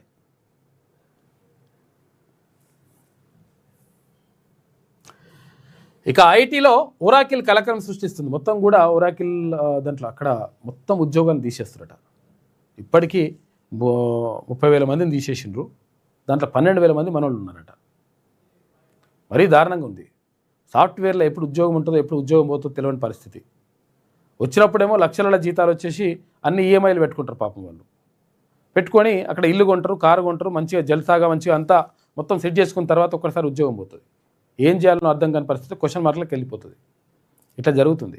ఈ ఏఐ వచ్చిన తర్వాత ఇంకా కొంత దెబ్బ పడతా ఉందంట. ఏఐ టెక్నాలజీ మీద పట్టు పెంచుకోకపోతే ఇంకా దెబ్బ పడతా ఉంది. ఉన్న ఉద్యోగాలు ఊడిపోతున్నాయి. యుఎస్ టెక్ కంపెనీ ఒరాకిల్ 30,000 మంది ఉద్యోగులను తొలగించడం కలకలం రేపింది. జాబ్ కోల్పోయిన వాళ్ళలో ఇండియన్స్ 12,000 మంది ఉన్నారట. ఏఐ డేటా సెంటర్ల కోసమే జాబ్ కట్స్ జరుగుతున్నదని, కొత్త స్కిల్స్ నేర్చుకోవడం అవసరమని నిపుణులు అంటున్నారు. కొత్త స్కిల్స్ నేర్చుకోకపోతే కష్టమవుతుందట. కమర్షియల్ గ్యాస్ ధరలు పెంపు. కమర్షియల్ గ్యాస్ ఎందుకు పెంచిండ్రు? వంట గ్యాస్ కూడా పెంచాలి కదా అంటే వంట గ్యాస్ కూడా పెరుగుతుంది. ఎప్పుడు పెరుగుతుంది? ఇప్పుడు ఏప్రిల్ ఉన్నది కదా, ఈ నెల ఆఖరి వరకు ఎలక్షన్స్ అయిపోతాయి 4 రాష్ట్రాలల్లో. అస్సాం, తమిళనాడు, కేరళం, ఇటు పశ్చిమ బెంగాల్, అటు పాండిచ్చేరి, పుదుచ్చేరి, 4 రాష్ట్రాలు కేంద్రపాలిత ప్రాంతంలో ఎలక్షన్స్ అయిపోతాయి. ఈ నెలలో మేళ ఉంటుంది లెక్క. మేళ కమర్షియల్ గ్యాస్ ఇప్పుడు పెంచారు కదా, అప్పుడు గృహ అవసరాలకు సంబంధించిన ఎల్పిజి గ్యాస్ ధర పెంచుతారు. తర్వాత ఇంకేమవుతుంది, పెట్రోల్ డీజిల్ ధరలు కూడా పెరుగుతాయి. ఎందుకంటే అక్కడ నడుస్తుంది కథ, యుద్ధం నడుస్తూ ఉంది. ఇప్పుడు ఏంటంటే కొంచెం ఆపి ఉంచుతున్నారు. ఎందుకంటే ఒకవేళ ఇప్పుడు పెంచితే ఈ దెబ్బ మళ్ళీ ఒకవేళ ఎలక్షన్స్ మీద పడుతుందేమో. ఎందుకంటే అసెంబ్లీ ఎన్నికలు నడుస్తున్నాయి. ఈ అసెంబ్లీ ఎన్నికల ప్రచారం నడుస్తుంది. మరి ఎన్నికలు అవుతాయి. మరి ఎన్నికలు అయితే ఒకవేళ మనము జస్ట్ ఇట్లా భారం వేస్తే ఆటోమేటిక్గా ప్రభుత్వానికి వ్యతిరేకత వస్తుందని కేంద్రంలో ఉన్నటువంటి భారతీయ జనతా పార్టీ ఎన్డీఏ కూటమి ప్రభుత్వం ఆపుతున్నది. ఇప్పుడు తర్వాత ఇవి కూడా పెరుగుతాయి. దేశంలో కమర్షియల్ సిలిండర్ ధరలు భారీగా పెరిగాయి. 19 కేజీల సిలిండర్ ధర వివిధ నగరాల్లో 195 రూపాయల నుంచి 218 రూపాయల వరకు పెరిగింది. 5 కేజీల మినీ సిలిండర్ ధర 51 రూపాయలు పెరిగాయి. గృహ అవసరాలకు వాడే 14.2 కేజీల వంట గ్యాస్ ధరల్లో ఎలాంటి మార్పు లేదంటారు, కానీ మార్పు ఉంటుంది. మేల ఉంటుంది. లక్నోపై ఢిల్లీ విజయం. ఇక చిన్న టార్గెట్ చేజింగ్లో టాప్ ఆర్డర్ తరబడిన వేళ ఇంపాక్ట్ ప్లేయర్గా వచ్చిన సమీర్ రిజ్వీ 70 రన్లు వేసి నాటౌట్గా నిలిచిండు. దంచికొట్టడంతో బుధవారం జరిగిన మ్యాచ్లో ఢిల్లీ క్యాపిటల్స్ 6 వికెట్ల తేడాతో లక్నోను ఓడించింది. తొలుత లక్నో 18.4 ఓవర్లలో 141 రన్కి ఆల్అవుట్ అయింది. తర్వాత డీసీ 17.1 ఓవర్లలోనే 4 వికెట్లు కోల్పోయి 145 స్కోర్ చేసి గెలిచింది ఢిల్లీ. లక్నోపై గెలిచింది ఢిల్లీ. ఇక ఇయాల్టి నుంచే ఇంటిగ్రేటెడ్ భూభారతి అంట 5 మండలాల్లో ప్రయోగాత్మకంగా అమలు చేస్తున్నారు. మంత్రి పొంగులేటి శ్రీనివాసరెడ్డి చెప్తున్నాడు. స్మార్ట్ ఫోన్లో ఇంటి నుంచే భూసేవలు చూసుకోవచ్చట. ఇక రోవర్లతో భూ సర్వే 7 రోజుల్లోనే సర్వే పూర్తి చేస్తారట. ఇప్పుడేమో నెలలు నడుస్తుంది. మరి అట్లా అంటున్నారు, ఎంతవరకు సాధ్యమైతే చూడాలి. ఎప్పటికప్పుడు ఎస్ఎంఎస్ అలర్ట్ ఉంటుందంట. ప్రతి సర్వే నెంబర్కు భూదార్ నెంబర్కి ఇస్తామని చెప్పేసి అంటున్నారు. సర్వే నెంబర్కి ఇస్తారు కానీ మరి చూడాలి మరి ఎట్లయితుందో కథ.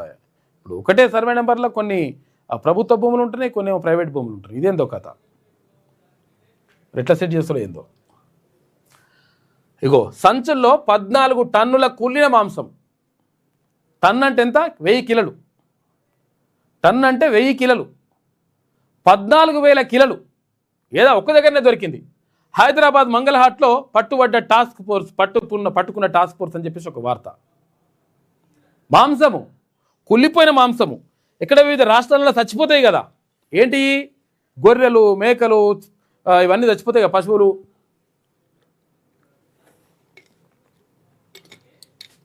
చచ్చిపోతే ఆ చచ్చిపోయింది కొట్టుకొచ్చి ఫ్రిడ్జ్లలో పెట్టి తీసుకొచ్చి రోజులకు రోజులు 14 టన్నులంట చికెను, తర్వాత మటను, ఇవన్నీ వేరే వేరే రాష్ట్రాలలో చచ్చిపోయిన వాటిని కోసుకొచ్చి ఇప్పుడు తీసుకొస్తున్నాడు. 14 టన్నులు అంటే చూసుకో, మీరు అర్థం చేసుకోరు. ఇక మనం హోటళ్ళలో తినే తిండి ఎట్లుంటుందో, లేకపోతే అక్కడక్కడ అమ్మేటువంటి ఫుడ్ ఎట్లయితుందో ఏం కథ, మనం దీన్ని బట్టి మనం అర్థం చేసుకోవచ్చు. మనం ఎటువంటి తిండి తింటున్నాం, నిజంగా సురక్షితమైన మనం తినేది. కారణం 14 టన్నులు అంటే ఒక్క దగ్గర 14 టన్నులు, ఇప్పుడు దొరికింది ఒక్క దగ్గరనే 14,000 కిలోలు. చూసుకో. ఇక 20 రోజుల వ్యవధిలోనే మళ్ళీ అదే షాప్లో భారీగా పట్టుబడ్డ కుళ్ళిన మాంసం. ఏం చేస్తున్నారట చూడరు. ఇక్కడ ప్రత్యేకంగా ఫ్రీజర్లో గోదాం ఏర్పాటు చేసుకొని వ్యాపారం చేస్తున్నారట. ఫ్రీజర్ పెట్టేసి గోదాం ఏర్పాటు చేసారు. మేక గొర్రె తలకాయలు, కాళ్ళు కూడా సంచుల్లో ప్లాస్టిక్ పెట్టెలో రసాయనాలు కలిపి నిల్వ చేస్తున్నారట. ఇవి ఖరాబ్ కాకుండా ఏం చేస్తున్నారంటే వాటి కెమికల్స్ రుద్దుతున్నారు. అవి మనం తినాలి. రసాయనాలు కలిపి నిల్వ. మహారాష్ట్ర, కర్ణాటక, జమ్మూ ప్రాంతాల నుంచి చనిపోయిన మేక మాంసం ఇక్కడికే వస్తుంది. చూసుకోరిగా, ఇది ఒక దగ్గరనే కాదు, ఇది ఒక దగ్గర పట్టుబడి ఒక్క షాపులే ఇంత 14,000 కిలోలు. మనం హైదరాబాద్ సరౌండింగ్లో తింటున్నటువంటి మాంసం ఏందో చూడరు, అర్థం చేసుకోరి. ఫైన్ వేసి వదిలేస్తుండడంతో రెచ్చిపోతున్నారు కల్తీ ఫుడ్ వ్యాపారులు. తీసుకుపోయి ఉరిశిక్ష చేయాలి. వీళ్ళకు ఉరిశిక్ష లాంటి పెద్ద శిక్ష. ఇప్పుడు ఉటినే ఫైన్ వేస్తున్నారంటే ఫైన్ వేస్తే ఏంటి, ఏమున్నది, ఫైన్ కట్టేసి రాపోరా అంటారు. దొరికినప్పుడు లెక్క. శిక్షలు బలంగా ఉండాలి, వీటిపైన కఠినమైన చర్యలు ఉండాలి. ఇప్పుడు గ్రేటర్ హైదరాబాద్ పరిధిలో మొత్తం కూడా ఎంతమంది అధికారులు ఉన్నారు, ఫుడ్ సేఫ్టీకి సంబంధించి పెద్ద అధికారులు ఎంతమంది ఉన్నారంటే 3 3 తలకాయలు. ఎంతమందిని చూస్తారు, ఏం కథ అవుతుంది. ఇట్లున్నది మన ఫుడ్ సేఫ్టీ. అటు పెస్టిసైడ్స్, ఇటు కల్తీ ఫుడ్. తిండితోటే సర్వ రోగాలు వస్తున్నాయి. ఇప్పుడు నీళ్ళు తిండే, ఏం తింటున్నాం అర్థం కాదు. దేంట్లో కల్తీ లేని చూద్దామంటే దొరుకుతున్నట్టు పరిస్థితి ఏర్పడ్డది. ఇప్పుడు అన్నీ కల్తీ అయిపోయాయి, పాడైనవి. 80% ప్రాణాంతక రోగాలకు ఇవే కారణం. ప్రభుత్వానికి ఉన్నతాధికారుల నివేదిక. వరి, పత్తి, మక్క, మిరప, కంది కూరగాయల్లో మోతాదుకు మించి డేంజరస్ పెస్టిసైడ్స్ వాడుతున్నారు. ఎందుకంటే పురుగుల మందులు కొట్టాలిగా, లేకపోతే మరి వాటిని కాపాడుకోవడం రైతులకు కష్టమవుతుంది. మోనోక్రోటోఫాస్, తర్వాత క్లోరిఫైరిఫాస్, గ్లైఫోసేట్, ఇమిడాగ్లోప్రిడ్, తర్వాత సైపర్మెథ్రిన్ లాంటి ప్రమాదకర రసాయనాలు వాడుతున్నారు. క్యాన్సర్, కిడ్నీ ఫెయిల్, తర్వాత శ్వాసకోశ వ్యాధులు, చర్మ వ్యాధులు, కంటి చూపు దెబ్బతినడం, ఫెర్టిలిటీ సమస్యలు, సంతాన సమస్య కూడా వస్తుంది. సమస్యలు నివారణకు ప్రత్యేక రోడ్ మ్యాప్ అమలు చేయాలని సర్కార్కు సిఫారసులు వస్తూ ఉన్నాయి. ఈ కల్తీ ఫుడ్ నియంత్రించకపోతే చాలా డేంజర్ అవుతుంది. ఇప్పుడు ఏదో ఏర్పాటు చేస్తూ అంటారు, మరి ఎంతవరకు అవుతుందో మరి చూడాలి. మరి నిజంగా సవ్యంగా నడిస్తే బరాబర్ కొంతవరకు ప్రజలకు కొంతవరకు మేలు జరుగుతుంది. అది జరగకుండా మళ్ళీ ఆమ్యామ్యాలు తీసుకుని అవతల పడితే మళ్ళీ ఏదో పరిశాన్ అవుతుంది. మరి ఎంతవరకు చేస్తారో చూడాలి. ఇది రాష్ట్రంలో పెరుగుతున్న కిడ్నీ, క్యాన్సర్, లివర్ రోగాలకు అదుపులేని పురుగు మందుల వాడకం, విచ్చలవిడి ఆహార కల్తీలే ప్రధాన కారణమని నిపుణులు హెచ్చరిస్తున్నారు. దాదాపు 80% రోగాలు ఈ 2 కారణాల వల్లే వస్తున్నాయట. ప్రజారోగ్యం తీవ్ర ప్రమాదంలో పడుతున్నదని ఆందోళన వ్యక్తం చేస్తున్నారు. వెంటనే ప్రత్యేక రోడ్ మ్యాప్ రూపొందించి అమలు చేయకపోతే భవిష్యత్తులో పంటల సాగుతో పాటు సాధారణ జీవనం కూడా అతలాకుతలం అవుతుందని హెచ్చరించారు. వరి, పత్తి, మొక్కజొన్న, మిరప, కందులు, కూరగాయలు సాగులో మోతాదుకు మించిన ప్రమాదకర రసాయనాలు వాడుతున్నట్టు పేర్కొన్నారు. పంటల మార్పిడితో పాటు డేంజరస్ పెస్టిసైడ్ వాడకం లేకుండా ఎక్కువ దిగుబడి వచ్చేలా చేయడంతో పాటు ఆయా పంట ఉత్పత్తులకు తగిన ధర కల్పించాల్సి ఉంటుందని సూచించారు. ఇవి మ్యాగ్నిఫికేషన్ ప్రక్రియ ద్వారా ఆహార గొలుసులోకి చేరి మనుషుల శరీరంలో పేరుకుపోతున్నాయని వివరించారు. కల్తీపై ప్రత్యేక వింగ్ ఏర్పాటు చేసి కఠిన చర్యలు తీసుకునే విధంగా స్పష్టమైన విధానాన్ని ప్రభుత్వం అమలు చేయాలని నిపుణులు డిమాండ్ చేస్తున్నారు. చూసుకో పరిస్థితి ఏంది, ఏది తిన్నా కానీ ఏది దాయినా కానీ ఆగమాగం పరిస్థితి ఉన్నది. చిన్నారి దారుణ హత్యకు ఇటువంటి ఏందిరా ఇది ఎంత మొత్తం మీరు మనుషులేనా రాక్షసులు అసలు యాక్చువల్గా ఏంది? నైతిక విలువలు మన్ను మశాడం ఏం లేకుండా పోయినాయి మొత్తం.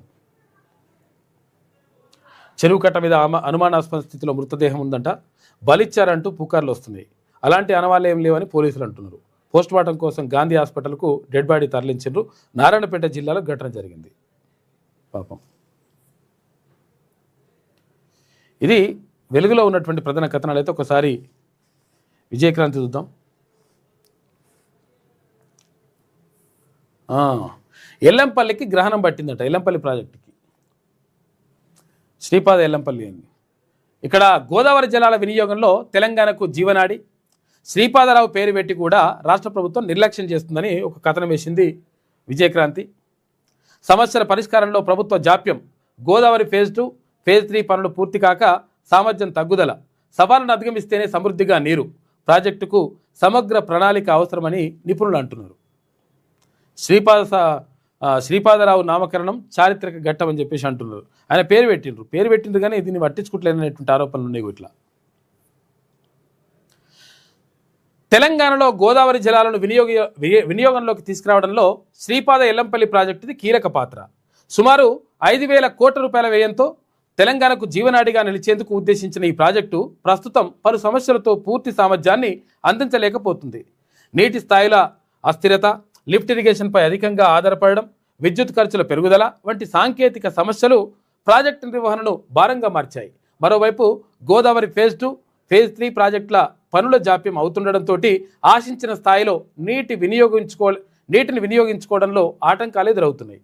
దీంతో పాటు నిర్వాసితుల పరిహారం సమస్య ఇప్పటికీ పూర్తిగా పరిష్కారం కాకపోవడం స్థానికంగా అసంతృప్తికి దారితీస్తుంది. కోర్టుల్లో కేసులు కొనసాగుతుండడంతో ఈ అంశం రాజకీయంగా కూడా వేడెక్కింది. పెరుగుతున్న తాగునీటి, పరిశ్రమల అవసరాలు ఈ ప్రాజెక్టుపై మరింత ఒత్తిడి పెంచుతున్నాయి. ఒకే ప్రాజెక్టుపై అధికంగా ఆధారపడడంతో నీటి నిల్వల్లో సవాళ్లు మరింత తీవ్రమవుతున్నాయని చెప్పేసి ఒక కథనం వేసింది. కాబట్టి దీనిపైన దృష్టి పెడితే మంచిగా ఉంటుంది. ఇక ఎల్ఎన్టీపై ప్రేమ, ఆర్టీసీపై కక్ష. అవును, నీకు ఇదేదో అక్కడ కేరళంలో ఉన్నట్టుంది. బుధవారం కేరళంలోని ముట్టతార వద్ద రోడ్ షోలో ప్రసంగిస్తున్న సీఎం రేవంత్ రెడ్డి అని చెప్పేసి ఒక వార్త కనిపిస్తూ ఉంది. మోడీ పిన్రై ఒక్కటే అని చెప్పేసి సీఎం మాట్లాడండి. అక్కడ రాహుల్ గాంధీ కూడా పోయి అదే మాట్లాడాడు. ఇక ఎల్ఎన్టీపై ప్రేమ, ఆర్టీసీపై కక్ష. ఎల్ఎన్టీ ఏంది? ఇక్కడ మెట్రో ప్రాజెక్ట్ ఉంది కదా, మెట్రో ప్రాజెక్టు మాకు లాస్ వచ్చిందని ఎల్ఎన్టీ చెప్పిందట. ఎల్ఎన్టీ చెప్తే అరే నీకు లాస్ వచ్చిందా, నువ్వేం టెన్షన్ పడకు, నీ పైసలు నీకు ఇస్తామని ఆయన పైసలు ఇచ్చి పంపించారు. మేమే దాన్ని మొత్తం కూడా నిర్వహిస్తామని చెప్పేసి ప్రభుత్వం చెప్పింది. మరి ఆర్టీసీకి సంబంధించినటువంటి బిల్లులేమో 10,000 కోట్ల రూపాయలు దాకా ఉన్నాయట. ఈ 10,000 కోట్ల రూపాయలు ఉంటే ఆ ఆర్టీసీని ఆదుకోవాల్సిన అవసరం ఉందా లేదా? ఆర్టీసీలో ఎంతోమంది కార్మికులు పనిచేస్తూ ఉన్నారు. పాపం అది రకరకాలుగా ఇబ్బందులు ఎదుర్కొంటూ ఉన్నారు. ఆ కార్మికుల సమస్యలను పరిష్కరించాలి, వాళ్లకు ఇవ్వాల్సినటువంటి బకాయిలు చెల్లించాల్సినటువంటి ప్రభుత్వం దాని గురించి పట్టించుకోవట్లేదు. మరి ఎల్ఎన్టీపై ప్రేమ ఎందుకు, ఆర్టీసీ పైన కక్ష ఎందుకు అని చెప్పేసి ఒక ప్రత్యేక కథనం వేసింది విజయక్రాంతి దినపత్రిక. హైదరాబాద్ మెట్రో ఫేజ్ 1ను టేక్ ఓవర్ చేసుకునేందుకు 15,000 కోట్ల రూపాయలు ఎల్ఎన్టీకి ఇచ్చేందుకు సిద్ధమైన రాష్ట్ర ప్రభుత్వానికి ఆర్టీసీకి ఉన్న 15,000 కోట్ల రూపాయల అప్పులు తీర్చేందుకు మాత్రం మనసు రావడం లేదు. ఆర్టీసీ కార్మికులకి 10,000 కోట్ల రూపాయల బకాయిలు చెల్లించాల్సి ఉంది. ప్రతిష్టాత్మకంగా చేపట్టిన మహిళలకు ఉచిత ప్రయాణం పథకం కింద ఆర్టీసీకి 2,500 కోట్ల రూపాయల బకాయి పడింది. దశాబ్దాలుగా రాష్ట్ర ప్రజలకు సేవలు అందిస్తున్న ఆర్టీసీపై ప్రభుత్వం కక్షపూరితంగా వ్యవహరిస్తున్నట్లు ఆర్టీసీ కార్మికులు ఆవేదన చెందుతున్నారు. అంటే ఆర్టీసీని కాపాడండి, ఆ కార్మికులకు సరైనటువంటి అంటే ప్రభుత్వంలో విలీనం చేస్తున్నారు, ఇంకా ఇప్పటివరకు లేదు. ఏం చేస్తారో కథ చూడాలి. మీ సేవ ఛార్జీలు ఇష్టం వచ్చినట్టు పెంచారు. మళ్ళా డబుల్ 45 రూపాయలు అంటే ఇప్పుడు 80 రూపాయలట. 40 నుంచి 50% వరకు ఉత్తర్వులు జారీ, పేద వర్గాలపై అదనంగా భారం పడుతుందని చెప్పేసి ఒక వార్త కనిపిస్తూ ఉంది. వాణిజ్య సిలిండర్ 195 రూపాయలు పెరిగింది. విమాన ఇంధన ధరలు రెట్టింపు, ఇండిగో ఛార్జీలు బాధుడు. ఎందుకంటే ఇదే మొత్తం పెట్రోల్ డీజిల్ అక్కడి నుంచి వస్తలేదు కదా, అది పడుతుంది, దెబ్బ పడుతుంది. ఇక ఆర్ఆర్ ట్యాక్స్తో దోపిడీ. అప్పుడు బీఆర్ఎస్, ఇప్పుడు కాంగ్రెస్ తెలంగాణను నిర్లక్ష్యం చేశాయి. మరి మీరేం చేసిరు? ఇప్పుడు బీఆర్ఎస్ కాంగ్రెస్ నిర్లక్ష్యం చేసింది అంటారు, కానీ మరి కేంద్ర మంత్రి అయ్యారు, మీరేం చేస్తుండే? ఎన్ని నిధులు పట్టుకొచ్చారు? ఆంధ్రప్రదేశ్కి ఎన్ని పోయినాయి, మనకెన్ని వచ్చినాయి చూడాలి కదా కిషన్ రెడ్డి గారు. కాంగ్రెస్ కారణంగానే ఏపీలో 8, తెలంగాణలో 1 ఎయిర్పోర్టు. మరి ఇప్పుడేమైంది? ఇప్పుడు ఉన్నదిగా, మీదే ప్రభుత్వం ఉన్నది కదా, 10-12 ఏళ్ళ నుంచి మీదే ఇప్పుడు భారతీయ జనతా పార్టీ ప్రభుత్వం ఉంది కదా, మరి ఏమైంది? తీసుకురావచ్చు కదా. మరి అప్పుడంటే అన్యాయం అయిపోయింది అనుకుందాం, ఇప్పుడేమైంది? మరి అమరావతిలో అద్భుతమైన అభివృద్ధి జరగాలి, తెలుగు రాష్ట్రాల పోటీతత్వంతో ముందుకు సాగాలి. లోక్సభలో ఏపీ రాజధాని అమరావతి చట్టబద్ధత బిల్లులకు కేంద్ర మంత్రి కిషన్ రెడ్డి మద్దతు చెప్పాడు. మద్దతు చెప్పినా మంచిగా ఉంది, కానీ మన పరిస్థితి ఏందో చూడు. నాటోకు రామ్. ఇరాన్పై యుద్ధంలో సహకరించడం లేదని అమెరికా అధ్యక్షుడు ట్రంప్ మండిపాటు. 2 వారాల్లో యుద్ధాన్ని ముగిస్తామని ప్రకటన. ఈ యుద్ధంతో మాకు సంబంధం లేదు అని చెప్పేసి బ్రిటన్ అంటుంది. బహ్రెయిన్ అమెజాన్ సెంటర్ లక్ష్యంగా ఇరాన్ క్షిపణి దాడి చేసింది. మళ్ళీ దాడులు చేయబోమని హామీ ఇస్తే ఆపేస్తామని ఇరాన్ అంటుంది. నువ్వే ఆపేస్తే మంచిగా ఉంటుందని వీళ్ళు అంటున్నారు. ఇది ఆగుతట్లేదు ఇది కథ. చికెన్ షాపులు బంద్. పౌల్ట్రీ కంపెనీలు మార్జిన్ తగ్గించినందుకు రిటైల్ వ్యాపారుల సమ్మెబాట. ఇక రాష్ట్ర వ్యాప్తంగా చికెన్ కొరత. ఇందిరా పార్క్ వద్ద మహాధరణ నిర్వహించారు. నిన్న చికెన్ షాపు ఓనర్స్ అసోసియేషన్, చిన్న చికెన్ షాపులు, ఆ పెద్ద మాటలు అవి తీసుకొచ్చేసి ఆగం చేస్తున్నట. కాబట్టి అవి బంద్ చేయరా బాబు, మాకు ఉపాధి కోల్పోతున్నాము. తర్వాత ఇంకోటి ఏంటంటే మార్జిన్ అనేటువంటిది పెంచాలని వాళ్ళు డిమాండ్ చేస్తున్నారు. దాని గురించి ఏం పట్టించుకుంటలేరు. అక్కడక్కడ కొన్ని చికెన్ షాపులు తెరిచిండ్రు కొంతమంది, అయినా కానీ మొత్తం మీద మ్యాక్సిమం మూతపడ్డాయి. తొలి విడత జనగణన మొదలు. ఈసారి డిజిటల్ విధానంలో కూడా మొదటి దశలో ఇళ్లను, రెండవ దశలో జనాభా లెక్కింపు. 11,718 కోట్ల రూపాయలు కేటాయించిన కేంద్ర ప్రభుత్వం. తెలంగాణలో మే 11 నుంచి జూన్ 9 వరకు ఈ కులగణన ఉంటుంది, జనగణన ఉంటుంది. 100 ఏళ్ల చరిత్ర, 100ల సవాళ్లు. మసకబారుతున్న ఉస్మానియా యూనివర్సిటీ ప్రతిష్ట. మన యూనివర్సిటీ ఇది. నేను కూడా అక్కడనే చదువుకోవడం. నిజంగా అమ్మ తర్వాత అమ్మ లాంటిది ఏది ఉస్మానియా యూనివర్సిటీ. నిజంగా కూడా జీవితంలో చాలా నేర్పిస్తుంది. విశ్వవిద్యాలయంలో చాలా నేర్చుకుంటాం. ఇక్కడ చదువుతో పాటు జీవితంలో ఎట్లా జీవించాలి, మనుషులతో ఎట్లా మెసులుకోవాలి, అసలు సమాజంలో ఎట్లా బతకాలి, అసలు పరిస్థితి ఏంటి, ప్రపంచంలో జరుగుతున్నటువంటి పరిణామాలు ఎట్లా ఉన్నాయి, వాటికి అనుగుణంగా మనం ఎట్లా మారాలి, ఇవన్నీ విషయాలు కూడా అన్నీ చెప్తుంది అమ్మ లాంటి అమ్మ యూనివర్సిటీ. ఉస్మానియా యూనివర్సిటీ చాలామందికి కూడా, మీరు ఎవరిని గదిలించినా కానీ ఉస్మానియా గురించి అద్భుతంగా చెప్తారు. ఎస్, నాకు జీవితాన్ని ఇచ్చింది, ఎస్, నా జీవితాన్ని నిలబెట్టింది, ఎస్, నేను ఎదగడానికి ఉపయోగపడ్డది, ఎస్, నేను ఇక్కడ మొత్తం బాగుపడడానికి పూర్తిగా ఉస్మానియా యూనివర్సిటీ కారణం అని చెప్పేసి కొన్ని లక్షల మంది మేధావులను అందించింది. ప్రపంచానికి అందించినటువంటి ఘనత ఉస్మానియా యూనివర్సిటీకి దక్కుతుంది. అటువంటి యూనివర్సిటీలో చదువుకోవడం సంతోషం. చాలామంది కూడా ఈ విషయం మీద చాలా సంతోషపడతారు, ఆనందపడతారు. అటువంటి యూనివర్సిటీకి సంబంధించి ఇప్పుడేమో ఈ నిధులు లేక రకరకాలుగా ఇబ్బందులు పడతా ఉంది. దీనిపైన ప్రభుత్వాలు దృష్టి పెట్టాలి. మసకబారుతున్న ఉస్మానియా యూనివర్సిటీ ప్రతిష్ట. పడిపోతున్న విద్యా ప్రమాణాలు, వేధిస్తున్న అధ్యాపకుల కొరత. జాతీయ స్థాయి ర్యాంకులో వెనుకబాటు, లక్ష్యాలను చేరుకోవడం లేదంటూ కాగ్ అసంతృప్తి వ్యక్తం చేసింది. ఉస్మానియానే కాదు, ఇక్కడ కాకతీయ యూనివర్సిటీ, ఇక్కడ తెలంగాణ యూనివర్సిటీ, తర్వాత ఇక్కడ శాతవాహన యూనివర్సిటీ, ఇక్కడ మహాత్మా గాంధీ యూనివర్సిటీ, ఇక్కడ పాలమూరు యూనివర్సిటీ, తెలంగాణలో ఉన్నటువంటి యూనివర్సిటీలన్నింటినీ కూడా మనము ముందుకు తీసుకెళ్లాల్సిన అవసరం ఉన్నది. వాటిలో సౌకర్యాలు కల్పించాల్సిన బాధ్యత ప్రభుత్వం పైన ఉంటుంది. ఇది విజయక్రాంతిలో ఉన్నటువంటి ప్రధాన కథనాలు. అయితే ఒకసారి ఈనాడు చూద్దాం. అరే అవును.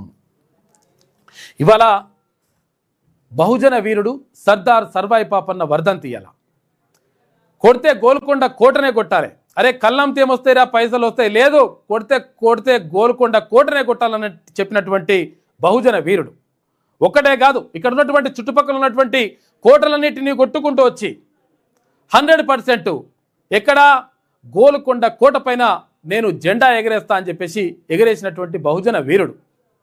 ఈ బీసీలందరినీ కలుపుకొని 350 సంవత్సరాల క్రితమే బీసీ కులాలలో ఉన్నటువంటి అందరినీ, తర్వాత అన్ని వర్గాలను కలుపుకొని తన సైన్యాన్ని ఏర్పాటు చేసుకొని ఎన్నో కోటలను కొట్టి తర్వాత పెద్దోన్ని కొట్టు పేదోనికి పెట్టు అనేటువంటి సిద్ధాంతాన్ని అమలు చేసి ఒక గొప్ప నాయకత్వం వహించినటువంటి గొప్ప బహుజన వీరుడు సర్దార్ సర్వాయి పాపన్న గౌడ్. సర్వాయి పాపన్న అంటే అసలు యాక్చువల్గా నేమే ఎక్కడి నుంచి పుట్టినా నేను, అరే ఎవడు ఇక నిజాం రాజు ఇష్టం వచ్చినట్టుగా మన పైన అజమాయిషి చేస్తా ఉన్నాడు, నా కొడుకు కొడితే దాన్నే కొట్టాలని చెప్పేసి బయలుదేరిండు. యుద్ధంలో మొత్తం అన్ని కోటలను కూడా స్వాధీనం చేసుకొని బహుజన చక్రవర్తిగా నిలిచినటువంటి గొప్ప వీరుడు సర్దార్ సర్వాయి పాపన్న గౌడ్. ప్రభుత్వం చెప్పింది ఏది, జనగామ జిల్లాకు సర్దార్ సర్వాయి పాపన్న గౌడ్ పేరు పెడతామని. ఏది కాంగ్రెస్ పార్టీ మేనిఫెస్టోలో హామీ ఇచ్చింది. ఇప్పటి వరకు అతి లేదు గతి లేదు. ఎందుకంటే జనగామ జిల్లా కిలాషాపూర్లో ఆయన పుట్టినటువంటి ఊరు అది. మరి ఆ జనగామ జిల్లాకు పేరు పెడతాను ఇప్పటి వరకు లేదు. ఒక రెడ్డి గారి పేరు పెట్టమంటే ధన్మని పెట్టేస్తారు, కథం. రెడ్డి గారి అవసరం లేకుండా పెడతారు. రంగారెడ్డి జిల్లా అనేది లేదు. హైదరాబాద్ నుంచి ఇంత, నల్గొండ నుంచి ఇంత, మహబూబ్నగర్ నుంచి ఇంత తీసుకొని రంగారెడ్డి ఒక జిల్లాను ఏర్పాటు చేసి దానికి రంగారెడ్డి అని పేరు పెట్టుకోరు. ఎందుకంటే కేవీ రంగారెడ్డి పేరు పెట్టిండు. ఎవరు పెట్టిండ్రు అప్పుడు? మర్రి చెన్నారెడ్డి ముఖ్యమంత్రిగా ఉన్నాడు. మా మామ నన్ను దాదిండు కాబట్టి, నన్ను పెంచిండు కాబట్టి ఆయన పేరు పెడతా, ఒక జిల్లాకి పేరు ఉండాలని పేరు పెట్టుకున్నాడు. ఇప్పుడు మన ప్రాజెక్టుల పేర్లు పెడితే ధనాదన్ రెడ్డి గారి పేర్లు వచ్చేస్తాయి. మరి ఒక బహుజన వీరుడికి సంబంధించి, ఒక బీసీ నాయకునికి సంబంధించి 350 సంవత్సరాల క్రితమే ఒక నాయకత్వ పటిమ చాటి రాజ్యాధికారాన్ని చేజిక్కించుకొని సుపరిపాలన అందించినటువంటి సర్దార్ సర్వాయి పాపన్నకు సంబంధించి పెట్టడానికి వీళ్లకు మనసు ఒప్పుతలేదు. 100% జనగామ జిల్లాకు సర్దార్ సర్వాయి పాపన్న గౌడ్ పేరు పెట్టాల్సిందే. ఇక ఈనాడు దినపత్రిక చూసుకుంటే ట్రంప్ గజిబిజి మాటలు, 2-3 వారాల్లో యుద్ధం ముగుస్తుందని తొలుత వ్యాఖ్యానించిండు. హర్ముజ్ను తెరవకపోయినా దాడులు ఆపుతామని ప్రకటించిండు. తర్వాత స్వరం మార్చిన అమెరికా అధ్యక్షుడు హర్ముజ్ను తెరవకపోతే ఇరాన్పై బాంబుల వర్షం కురిపిస్తామని హెచ్చరిక. మొత్తం ఉల్టా మాట్లాడుతున్నారు. పశ్చిమాసియాలో కొనసాగుతున్న దాడులు, యూఏఈలో డ్రోన్ శకలాలు తగిలి భారతీయుడికి గాయాలైనాయి అని చెప్పేసి ఒక వార్త కనిపిస్తూ ఉంది. కరెంటు షాక్తో మరణిస్తే 8 లక్షల రూపాయలు, ఇప్పటిదాకా 5 లక్షల పరిహారం ఉండే. విద్యుత్ నియంత్రణ మండలి ఆదేశాలు, 7,635 కోట్ల రూపాయల ట్రూ అప్ ఛార్జీలపై నిర్ణయం వాయిదా వేసిరట. ఇక భారత్ సిమ్ కార్డులు కంబోడియాకు సరఫరా చేస్తున్నట్టు దొంగ కొడుకులు. 3 ఏళ్లలో 600కు పైగా సిమ్ల చేరివేత, 5 నిందితులను అరెస్ట్ చేశారు. చండీగఢ్ భాజపా కార్యాలయం బయట పేలుడు జరిగింది. ఎన్ఐఏ దర్యాప్తు చేస్తున్నది. ఇక బిల్లుపై భగ్గు, జన్ విశ్వాస్పై ఎన్డీఏ వర్సెస్ విపక్షం అంట, చర్చ తర్వాత లోక్సభలో ఆమోదం. యుద్ధ ప్రభావం ప్రజలపై పడనివద్దు అని చెప్పేసి అధికారులకు ప్రధాని మోడీ సూచించిండు, కానీ పడతనే ఉన్నది. పెట్రోల్ ధరలు పెరగబట్టే, డీజిల్ ధరలు పెరగబట్టే ఇక్కడ గ్యాసే దొరుకుతలేదు. కిషన్ రెడ్డి వర్సెస్ కాంగ్రెస్ ఎంపీలు. ఇక్కడ అమరావతి బిల్లుపై చర్చలో పరస్పర విమర్శలు, విభజన హామీల అమలుపై కాంగ్రెస్ సభ్యుల ఆరోపణ. ఇక భరాసా కాంగ్రెస్లే కారణమంటూ కిషన్ రెడ్డి ఎదురుదాడి చేసిండు. ఏపీ రాజధాని చట్టబద్ధతకు అందరి మద్దతు తెలియజేశారు. అమరావతికి జై, ఇట్లా పేరు పెద్దగా వేసుకొస్తుంది ఈనాడు, ఎందుకంటే ఆమెకు ఆ ప్రేమ ఉంటుంది. అమరావతికి జై, ఎందుకంటే ఇప్పుడు అమరావతి గురించి మనకేం అవసరం అయినా కానీ చిన్న వార్త ఇస్తే సరిపోతుంది, కానీ పెద్దగా వేసుకొస్తుంది ఆమెకి ఇష్టం కాబట్టి, ఏపీ కాబట్టి. అమరావతికి జై, ఏపీ రాజధాని బిల్లుకు లోక్సభ ఆమోదం. దాదాపు 2 గంటల పాటు చర్చ. 11 పార్టీల భాగస్వామ్యం, 10 పార్టీల సంపూర్ణ మద్దతు. వైకాపా ఒక్కటే వాకౌట్ చేసింది. అమరావతి ఆంధ్రప్రదేశ్కు కొత్త రాజధాని, మూజువాని ఓటుతో ఆమోదించింది సభ. అమరావతికి ఆమోదం ఆంధ్రులకు దక్కిన గౌరవం, భవిష్యత్తులో ఒక్క అంగుళమైన కదల్చలేరు అని చెప్పేసి ఏపీ సీఎం చంద్రబాబు అంటున్నాడు. ఇక మావిగన్ను రాజధానిగా ప్రకటించండి, అమరావతిపై అసెంబ్లీలో తీర్మానం డ్రామా, వాళ్ళు సవరణ చేస్తే మళ్ళీ మార్చలేరా అని చెప్పేసి మాజీ సీఎం జగన్ అంటున్నాడు. మేము మళ్ళీ మారుస్తా, నేను రాజధాని వేరే దగ్గర తీసుకోతా అంటున్నాడు. ఆ తల్లుల కన్నీళ్లే చారిత్రక చట్టానికి పునాది. లోక్సభలో కేంద్ర మంత్రి పెమ్మసాని. ఏ తల్లులు? అమరావతిలో ఎవరైతే రైతుల ఎవరైతే ఆడబిడ్డలు ఉన్నారో ఆడబిడ్డల పాదయాత్ర తర్వాత అవన్నీ చేసిండ్రు కదా, వాళ్ళ కష్టమే అని చెప్తున్నాడు. ఏపీ రాజధానిగా అమరావతికి చట్టబద్ధత కల్పించడాన్ని స్వాగతిస్తున్నాం మహేష్ కుమార్ గౌడ్ అంటుండే, ఇక్కడ పొన్నం ప్రభాకర్ గౌడ్ అంటుండు. మీ సేవ వినియోగ ఛార్జీలు 50% పెంచారు చూసుకోరిగా. సేవలన్నింటిపై 18% జీఎస్టీ. ప్రజలు విద్యార్థులపై ఆర్థిక భారం. తక్షణమే అమల్లోకి రానున్న ప్రభుత్వ ఉత్తర్వులు చూసుకోరిగా. ఎంత ఉంటుంది? 35 రూపాయలు ఉంటే ఇప్పుడు 62 రూపాయలు అవుతుంది. ప్రస్తుతం పెంచింది. ప్రస్తుతం ఇక ఇంత ఉంటే ఇప్పుడు ఇంత అవుతుంది. ఇక నిర్వాహకులు ఇంత వేస్తున్నారు కమిషన్. ప్రస్తుతం ఎంత ఉండే? ఏలో ఏ కేటగిరీలో 35 రూపాయలు ఉండే ఇప్పుడు 62 రూపాయలు, 45 రూపాయలు ఉండే 80 రూపాయలు, 20 రూపాయలు ఉండే 35 రూపాయలు, 25 ఉంటే 44, ఇట్లా మొత్తం పెంచిరు. ఇది సామాన్యుడిపైన భారం పడుతుందని చెప్పేసి చాలామంది ఆందోళన వ్యక్తం చేస్తారు. బస్ భవన్ ఏ బ్లాక్ కేటాయింపుపై వివాదం. తెలంగాణ సిఎస్కు తర్వాత ఏపీ సిఎస్కు లేఖ రాసిరట. కమర్షియల్ ట్యాక్స్ శాఖకు కేటాయింపులపై అభ్యంతరం. తాళాలు పగలగొట్టి ఆక్రమించి సమావేశం పెట్టారని ఆరోపణ. ఏపీ ప్రభుత్వం అనుమతించే వరకు నిలిపివేయాలని విజ్ఞప్తి చేసిరట. బస్ భవన్. ఎల్డీఎఫ్ భాజపా ఒక్కటే. మోదీ విజయన్ల మధ్య అంతర్గత అవగాహన. యువత సహా అన్ని వర్గాలకు న్యాయం చేసేది కాంగ్రెసే. కేరళ ఎన్నికల ప్రచారంలో ముఖ్యమంత్రి రేవంత్ రెడ్డి మాట్లాడినారు మంచిగానే ఉన్నది. కానీ ఇక్కడ విద్యా సంబంధించి ఆ స్కూళ్ళు, తర్వాత ఈ ప్రైవేట్ విద్యా సంస్థలు, కాలేజీలు, నారాయణోడు, శ్రీ చైతన్యోడు, తర్వాత ఇంకా ఏది ఇంజనీరింగ్ కాలేజీలు, అటు మెడికల్ కాలేజీలు ఇష్టం వచ్చిన ఫీజులు పెంచుతూ ఆగమానం చేస్తున్నాయి. దీని గురించి పట్టించుకోరు. కేరళలోని పుందుర ప్రాంతంలో ఎన్నికల ప్రచారంలో ప్రసంగిస్తున్న తెలంగాణ సీఎం రేవంత్ రెడ్డి అని చెప్పేసి 6 గ్యారెంటీలు ఉన్నాయి. 6 గ్యారెంటీలు అమలు చేసి ఎప్పుడంటే మళ్ళీ చెప్పలేకపోతారు. అట్లా పరిస్థితి వస్తుంది. చూడండి. భూ సమస్యలకు శాశ్వత పరిష్కారం. భూభారత్తో తొలి అడుగు. నేటి నుంచి 5 మండలాల్లో ప్రయోగాత్మకంగా అమలు అని చెప్పేసి మంత్రి పొంగులేటి శ్రీనివాసరెడ్డి అంటున్నాడు. మత్తును చిత్తు చేద్దాం. మాదక ద్రవ్యాల నిరోధానికి కృత్రిమ మీద యుద్ధం. 3 టూల్స్ను అందుబాటులోకి తెచ్చిందంట ఈగల్ టీం. ఇక కొత్త లబ్ధిదారులకు చేయూత. 2 లక్షల పింఛన్లకు ప్రభుత్వం అనుమతి ఇచ్చింది. ఇప్పటికే 12 లక్షల మంది ఎదురుచూపులు. వడపోత ద్వారా ఎంపిక కసరత్తు జరుగుతుందట. చేయూత పథకం కింద కొత్తగా సామాజిక పింఛన్లు మంజూరు చేయాలని రాష్ట్ర ప్రభుత్వం నిర్ణయించింది. లబ్ధిదారుల ఎంపిక కోసం త్వరలో పంచాయతీరాజ్ గ్రామీణాభివృద్ధి శాఖలు వడపోత చేపట్టనుందని చెప్పేసి ఒక వార్త కనిపిస్తుంది. ఇవి కమర్షియల్ గ్యాస్ మంటలు అని చెప్పేసి అంటున్నాం కదా. ఈ కమర్షియల్ గ్యాసే కాదు తర్వాత ఇప్పుడు మనకు కూడా వస్తుంది, వంట గ్యాస్కి వస్తుంది, ఇళ్ళ గ్యాస్ కూడా. ఎందుకంటే ఇప్పుడు ఎలక్షన్స్ ఉన్నాయని అవుతురాలు. ఈ ఏడాది 5 సార్లు పెరిగిన ధర. సంక్షోభంలో చిన్న వ్యాపారులు. క్రమక్రమంగా మూతపడుతున్న హోటళ్లు, టీ కొట్లు. పరోక్షంగా సామాన్య ప్రజలపైన పడుతుంది భారం. ఇది ఈనాడులో ఉన్నటువంటి ప్రధాన కథనాలు. అయితే ఒకసారి ఆంధ్రజ్యోతి చూద్దాం. మీ సేవా ఛార్జీల భారీ పెంపు.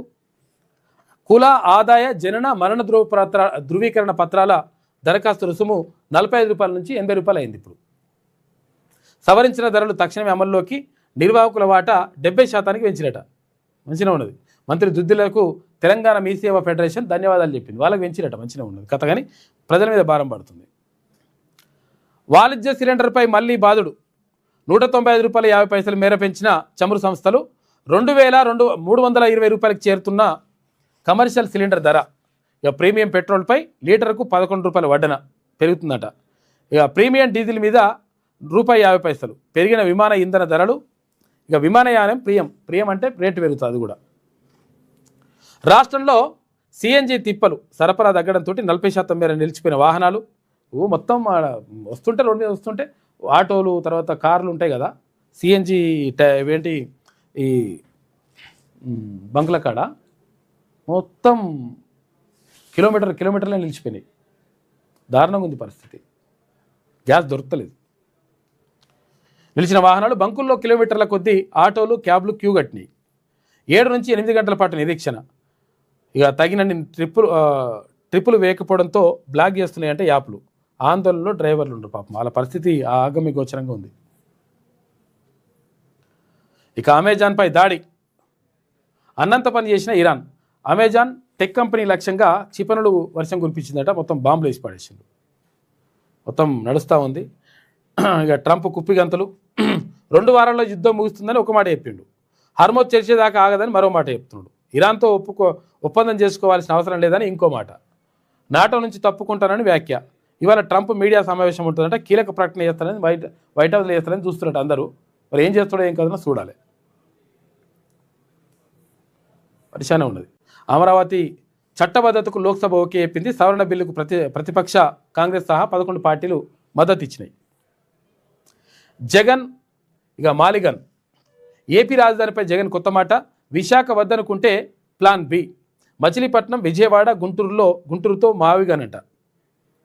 ఇటు అమరావతి ఆచరణ సాధ్యం కాదు, రాజ్యాంగంలో రాష్ట్ర రాజధాని అనేది లేదని వ్యాఖ్య. ఇట్లా మాట్లాడుతున్నట్టు జగన్. ఇక మార్జిన్ పెంచే వరకు సమ్మె ఆగదు. ఎవరిది? చికెన్ సెంటర్లది. ఇప్పుడు వాళ్ళైతే ఇష్టం వచ్చిన రేటు అమ్ముకుంటారు. ఎవరు? ఈ పౌల్ట్రీకి సంబంధించినటువంటి కంపెనీలు. వాళ్ళు ఇష్టం వచ్చినట్టుగా అమ్ముకుంటారు, మంచిగా ఉన్నది. రేటు పెంచుకుంటారు, మంచిగా ఉన్నది. పేపర్లో రేట్ వేస్తారు, మంచిగా ఉన్నది. కానీ మరి మా పరిస్థితి ఏంటంటే ఆయన మాకు మార్జిన్ పెంచాల్సిన అవసరం ఉందా లేదా అని చెప్పేసి chicken shop owners association demand చేస్తూ ఉంది. అరే మా బతుకులు ఆగం చేస్తున్నారా బాబు అని అడుగుతున్నారు వాళ్ళు. రిటైల్ చికెన్ షాప్ల యజమానుల ప్రకటన. కిలో చికెన్కు మార్జిన్ 40 రూపాయలు ఇవ్వాలని డిమాండ్. ఇందిరా పార్క్ వద్ద Telangana retail chicken shops association dharna చేసింది. రాష్ట్రంలో పాక్షికంగానే సమ్మె ప్రభావం కనిపించిందని ఒక వార్త. ఇక భార్య కేసు పెట్టిందని వైద్యుడు ఆత్మహత్య చేసుకుంటు డాక్టరు. కొన్నాళ్ళుగా ఆర్థిక అంశాలపై ఇద్దరి మధ్య విభేదాలు వచ్చినాయి. గతంలో పలుసార్లు భర్తపై ఫిర్యాదు చేసింది. తాజాగా మార్చి 31న కీసర పోలీస్ స్టేషన్లో కేసు పెట్టిందట. విచారణకు హాజరై వెళ్తూ ఆత్మహత్య చేసుకుంటా. పాపం చచ్చిపోకురు నాయన. అట్లే చచ్చిపోతే ఏం రాదు. ఇక ఖజానాకు కాసల కిక్కు. తొలిసారి 44,000 కోట్లు దాటిన ఎక్సైజ్ శాఖ ఆదాయం అంట. 2025-26లో మద్యం అమ్మకాల్లో 40,209 కోట్లుంటే బీర్ సేల్స్ తగ్గినాయంట. లిక్కర్ సేల్స్ పెరిగినాయి. ఒక్క డిసెంబర్లోనే 5,051 కోట్లు విక్రయాలు జరిగినాయట. చూసుకోరు, పైసలు మంచిగా వస్తున్నాయి ఎక్సైజ్ శాఖ నుంచి. నీ పోమోనే విజయమా. నీ పోమోనే విజయం అంటే ఇక్కడ ఎవరు? విజయన్ అక్కడ ముఖ్యమంత్రిగా ఉన్నాడు కేరళంలో. ఆయన తర్వాత ఇప్పుడు మోదీ ఇద్దరు కలిసి ఒకటే అని చెప్పేసి అంటున్నాడు ముఖ్యమంత్రి రేవంత్ రెడ్డి. కేరళలో సీఎం రేవంత్ ఎన్నికల ప్రచారం. మోహన్ లాల్ పంచ్ డైలాగ్తో సీఎం పినరాయి విజయన్కు సెటైర్ వేసిండు. ఎల్డీఎఫ్కు ఓటేస్తే బీజేపీకి వేసినట్లే అంటున్నాడు. నరేంద్ర మోడీ విజయన్లను ఓడిస్తేనే మంచి రోజులని వ్యాఖ్య. హస్తానికి ఓటేస్తే పాత కేరళను చూపిస్తామని రేవంత్ రెడ్డి హామీ ఇచ్చిండు. ఎర్నాకుళం రోడ్ షోలో పొంగులేటి కూడా పాల్గొన్నాడు. కొలువుకు కోతే అగో కొత్త నైపుణ్యాలు లేకుంటే ఇంటికేనట. చాలా దారుణంగా ఉంది పరిస్థితి. ఈ ఏడాది తొలి 3 నెలల్లోనే వేల మంది ఉద్యోగులను తొలగించిన బడా సంస్థలు. ఏఐ, క్లౌడ్ కంప్యూటరింగ్, తర్వాత ఖర్చుల నియంత్రణ, వ్యూహాత్మక మార్పులపై వాటి దృష్టి పెట్టిరట. సాఫ్ట్వేర్ రంగంలో కోత పరంపర కొనసాగుతుంది. చాలా కంపెనీలు తీసేస్తున్నాయట. మన యువతపై ఎక్కువ ప్రభావం పడుతున్నది. ఒకప్పుడు సాఫ్ట్వేర్ ఉద్యోగం అంటే జీవితంలో సెటిల్ అయిపోయినట్టే. పిల్లలకు పెళ్లి సంబంధం రాగానే మొట్టమొదట అడిగే ప్రశ్న అబ్బాయి అమ్మాయి సాఫ్ట్వేరేనా అని. కానీ ఇప్పుడు పరిస్థితులు మారినాయి. సాఫ్ట్వేర్ కొలువు అంటే దినదిన గండం అనే పరిస్థితి కనిపిస్తున్నది. ఎవరి కొలువు ఎప్పుడు ఉడుతుందో, ఏ క్షణాన హెచ్ఆర్ వాళ్ళు పిలిచి అకౌంట్ సెటిల్ చేస్తామంటారో తెలియని దుస్థితి. రోజు రోజుకు వస్తున్న కొత్త సాంకేతిక పరిజ్ఞానాలను నేర్చుకుంటూ ఎప్పటికప్పుడు తమ నైపుణ్యాలను మెరుగుపరుచుకునే వారికే మనుగడ ఉన్నదట. లేకపోతే ఈ లక్షణాలు లేని వారిని కంపెనీలు నిర్దాక్షిణ్యంగా తీసేస్తున్నాయి. అట్లున్నది సాఫ్ట్వేర్ కొలువుల పరిస్థితి.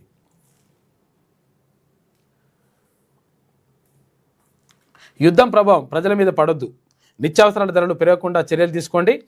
వదంతులు వ్యాపించకుండా జాగ్రత్తలు అని చెప్పేసి సిసిఎస్ భేటీలో ప్రధాని అంటున్నాడు. ఇక అసోంలో యూసీసీ అమలు చేస్తాం, అది బీజేపీ గ్యారంటీ.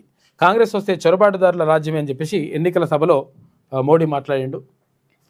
బీఆర్ఎస్ ఎమ్మెల్యేలు టచ్లో ఉన్నారంట. 25న కొత్త పార్టీ ప్రకటిస్తాం, ఆ రోజు చేరికలు ఉండవు. మాజీ ఎమ్మెల్యేలు, మాజీ మావోయిస్టులు కూడా చేరుతారు. ఇక కేసీఆర్ రావణుడైతే మరి శకుని ఎవరో రేవంత్ చెప్పాలి. సీఎం బీఆర్ఎస్ భుజాన తుపాకీ పెట్టి పొంగిరెట్టిని కాల్చారని చెప్పేసి కవిత ఆరోపిస్తుంది. ఇక చందమామను చుట్టొస్తాం. 1972 తర్వాత చంద్రుడిపై అధ్యయనానికి మానవ సాహిత్య యాత్ర చేపట్టిన అమెరికా.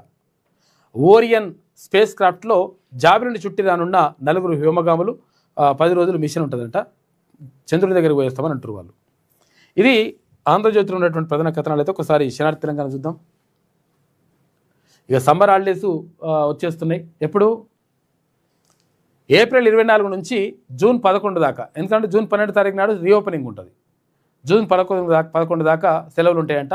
ఎండాకాలం సెలవులు వచ్చేస్తున్నాయి. ఇక ఏప్రిల్ 24 నుంచి జూన్ 11 వరకు ప్రకటించిన ప్రభుత్వం 48 రోజుల పాటు సెలవులు.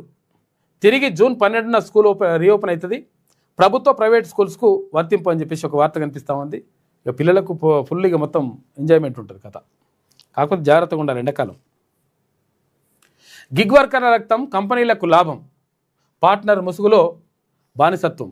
గిగ్ వర్కర్ల బతుకు చిత్రం, 10 నిమిషాల డెలివరీ, ప్రాణాలకు గ్యారంటీ ఏది అని చెప్పేసి. ఎందుకంటే 10 నిమిషాలలో తీసుకోవాలంటారు, ట్రాఫిక్ ఉంటుంది, దాని స్పీడ్ తీసుకోకపోతే దేనికైనా గుద్దుకుంటుంది.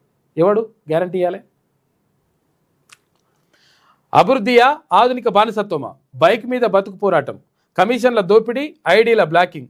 తెలంగాణ గిగ్ వర్కర్ల బిల్లు 2026 ఆశల ఆవిరి అయ్యే కలల. భాగ్యనగరంలో గిగ్ వర్కర్ల కన్నీటి గాథ అని చెప్పేసి ఒక ప్రత్యేక కథనం వేసింది శనార్థి తెలంగాణ దినపత్రిక. జొమాటో, స్విగ్గీ, అక్కడ ఇక్కడ మొత్తం ఏది కావాలంటే అది, వస్తువులు కావాలంటే వస్తువులు, మటన్ కావాలంటే మటన్, చికెన్ కావాలంటే చికెన్, ఏది కావాలంటే అది నిమిషాలలో తెచ్చిస్తారు. కానీ వాళ్ళ గురించి ఆలోచించాల్సిన అవసరం కూడా ఉంది అని చెప్పేసి ప్రభుత్వం కూడా ఒక నిర్ణయం తీసుకుంది, బిల్లు ప్రవేశపెట్టింది. మరి ఏం చేస్తారో చూడాలి. గిగ్ వర్కర్ నేడు ఇది కేవలం ఉపాధి మార్గం కాదు, ఒక సామాజిక వర్గపు ఆవేదన. రక్తం దారపోసి కంపెనీలకు లాభాలు తెచ్చిపెడుతున్న ఈ కార్మికుల్లో మెజారిటీ వాటా బీసీలు, దళిత, గిరిజనుల యువతదే. ఓట్ల పండుగ వచ్చినప్పుడు వీరిని ఆకాశానికి ఎత్తే పాలకులు హక్కుల విషయానికి వచ్చేసరికి మాత్రం కార్పొరేట్ సంస్థల వైపే మొగ్గు చూపుతున్నారు. ఉన్నత చదువులు చదివినా ఉద్యోగాలు లేక కుటుంబాలను పోషించుకోవడానికి గత్యంతరం లేని పరిస్థితుల్లో గిగ్ ఎకనామీలోకి అడుగు పెడుతున్నారు. కానీ వీరి పట్ల అటు కంపెనీలు ఇటు పాలకులు చూపుతున్న నిర్లక్ష్యం వెనుక వారి సామాజిక నేపథ్యం కూడా ఒక కారణమా అనే అనుమానాలు లేకపోలేదు. నిజానికి గిగ్ వర్కర్లలో అత్యధికులు గ్రామీణ ప్రాంతాల నుంచి నగరాలకు వలస వచ్చిన వెనుకబడిన తరగతుల వారే ఉండడం గమనార్హం. బీసీ, ఎస్సీ, ఎస్టీలమై ఉంటారు, మైనార్టీలో ఉంటారు, వీళ్ళే ఉంటారు. ఒకవేళ ఈ రంగంలో ఉన్నత వర్గాల వారు అధికంగా ఉంటే ప్రభుత్వాలపై ఒత్తిడి మరోలా ఉండేదా అనే ప్రశ్న తలెత్తుతుంది. ఎందుకంటే వాళ్ళు ఉంటే వేరే ఉంటుండే లెక్క. గొంతు వినిపించలేని, రాజకీయంగా బలం లేని సామాజిక వర్గాలు ఈ పనుల్లో ఉండడం వల్లనే కంపెనీలు 50% కమిషన్ల వసూలు చేస్తూ వారిని నిలువునా దోచుకుంటున్నాయి. పాలకులు సైతం గిగ్ వర్కర్లను కేవలం ఓటర్లుగానే చూస్తున్నారే తప్ప వారి ప్రాణాలకు రక్షణ కల్పించే బాధ్యతను తీసుకోవడం లేదు. అందులో భాగంగానే గిగ్ వర్కర్ల కోసం బిల్లు తేవడానికి ఏళ్ల సమయం పట్టింది. పైగా తెచ్చిన చట్టాల్లో కూడా ఎంతవరకు అమలు చేస్తారు ఏం కథనే చూడాలి. బీసీ, ఎస్సీ, ఎస్టీ, మైనార్టీలే ఉన్నారంట ఎక్కువ గిగ్ వర్కర్ల పనిచేస్తారు. అందుకనే పట్టించుకుంటే ప్రభుత్వాలు అనేది ఇక్కడ వాదన. ఎదురుదిగో అడ్డగోలు ఫీజులు సరికాదు, ఫీజులో నియంత్రణ ఉండాలి, అధిక ఫీజులు వసూలు చేస్తే ఊరుకోం, ఫీజుల పేరుతో వేధించాలని చూస్తే సహించం, విద్యా సంస్థల సామాజిక బాధ్యతను గుర్తించాలి. ఉప్పల్ సిద్ధార్థ పబ్లిక్ స్కూల్ యాజమాన్యంపై TRP chief MLC Teenmar Mallanna fire అయ్యిండు. సిద్ధార్థ స్కూల్ నిర్వాహకుడితో మాట్లాడిన మల్లన్న ఇక పేరెంట్స్ను ఇబ్బందులు పెట్టొద్దు అని చెప్పేసి అక్కడ గట్టిగా చెప్పేసి వచ్చిండు. మరి ఎంతవరకు చేస్తారో ఏం కథనే చూడాలి. ఎందుకంటే ఇష్టం వచ్చిన ఫీజులు పెడుతురు అని చెప్పేసి వేల మంది ఎవరు తల్లిదండ్రులు ధర్నా చేసిరు. అరే ఎట్లా పెంచుతారో నాయన, మా పరిస్థితి ఏంది అని. దాంతో తీన్మాన్ మల్లన్న అక్కడికి పోయి తల్లిదండ్రులకు మద్దతుగా నిలిచిండు. అక్కడ ఇష్టం వచ్చిన ఫీజులు ఎట్లా పెడతారు రా బాబు అని చెప్పేసి ప్రశ్నించిండు. ప్రైవేటు పాఠశాలల అడ్డగోలు ఫీజులు వసూలు చేయడం సరికాదని తెలంగాణ రాజ్యాధికార పార్టీ అధ్యక్షులు, శాసన మండలి సభ్యులు తీన్మాన్ మల్లన్న అన్నారు. ఫీజులు వసూలు విషయంలో నియంత్రణ పాటించాల్సిన అవసరం ఉందన్నారు. హైదరాబాద్ ఉప్పల్ పరిధిలోని సిద్ధార్థ పబ్లిక్ స్కూల్లో అధిక ఫీజుల వసూలు చేస్తున్న విషయాన్ని తల్లిదండ్రులు బుధవారం మల్లన్న దృష్టికి తీసుకెళ్లారు. అడ్మిషన్ టైంలో ప్రతి సంవత్సరం 5% ఫీజులే పెంచుతామని పాఠశాల యాజమాన్యం చెప్పిందట. 5% పెంచుతాం ప్రతి సంవత్సరం. ప్రస్తుతం 25% నుంచి 30% దాకా ఫీజులు పెంచి అన్యాయంగా వసూలు చేస్తున్నారని ఆవేదన. 5% పెంచుతాను, 25 నుంచి 30% ఇష్టం వచ్చినట్టు. ఇక మరి జీతాలు కూడా అట్లే వేస్తావా వాళ్ళకు, టీచర్లకి ఇట్లా అవి ఉండవు మళ్ళీ లెక్క. ఒకటి తల్లిదండ్రులు మొత్తం కూడా అడిగితే మొత్తం వేల మంది వచ్చారు నిన్న ఇక్కడ.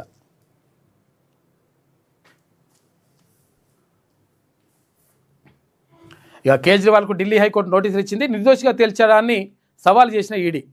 Enforcement directorate. ఈడీ పిటిషన్పై నోటీసులు జారీ. ట్రయల్ కోర్టు తీర్పుపై ట్రయల్ కోర్టు తీవ్రమైన తప్పిదం చేసిందని ఈడీ వాదనలు వినిపిస్తుంది. కేసు విచారణ ఏప్రిల్ 29కి వాయిదా వేసిన న్యాయస్థానం. ఇక జీఎస్టీ వసూళ్లలో సరికొత్త రికార్డు అంట. మార్చిలోనే 2 లక్షల కోట్లు దాటేసిన జీఎస్టీ ఇన్కమ్ ఏది కేంద్ర ప్రభుత్వానికి. ఇక గతేడాది కంటే 8.8% అధికంగా వచ్చినాయి. మొత్తం మన మీద గుంజుతున్నారు జీఎస్టీ పేరుతోటి. దిగుమతులపై పన్నుల రాబడి ఏకంగా 17.8% పెరిగిన వైనం. జీఎస్టీ వసూళ్ల స్థాయి పెరగడం శుభపరిణామని అంటున్నారు నిపుణులు. తెలంగాణలో సమస్యల తిష్ట. మంత్రులేమో కేరళం బాట, ఎన్నికల క్యాంపెయిన్ కోసం క్యూ కడుతున్నారు. ఇక సీఎంతో సహా మంత్రులు శ్రీధర్ బాబు, ఉత్తమ్ కుమార్ రెడ్డి, పొంగులేటి, సీతక్క. ఇక నిన్న మొన్నటి వరకు అసెంబ్లీ బడ్జెట్ సమావేశంలో మంత్రులు బిజీగా ఉండే, ఇప్పుడేమో కేరళ పోయిరట. 3 నెలల రేషన్ బియ్యం ఒకేసారి ఇస్తారట. ఎందుకనంటే ఎండాకాలం ఉన్నది కదా, ఈ ఎండాకాలంలో పోయి క్యూలు నిలబడడం ఎంత ఇబ్బంది అవుతుందని 3 నెలల రేషన్ బియ్యం ఒకేసారి ఇవ్వాలని ప్రభుత్వం అనుకుంటుంది. రాష్ట్ర వ్యాప్తంగా మొదలైన పంపిణీ.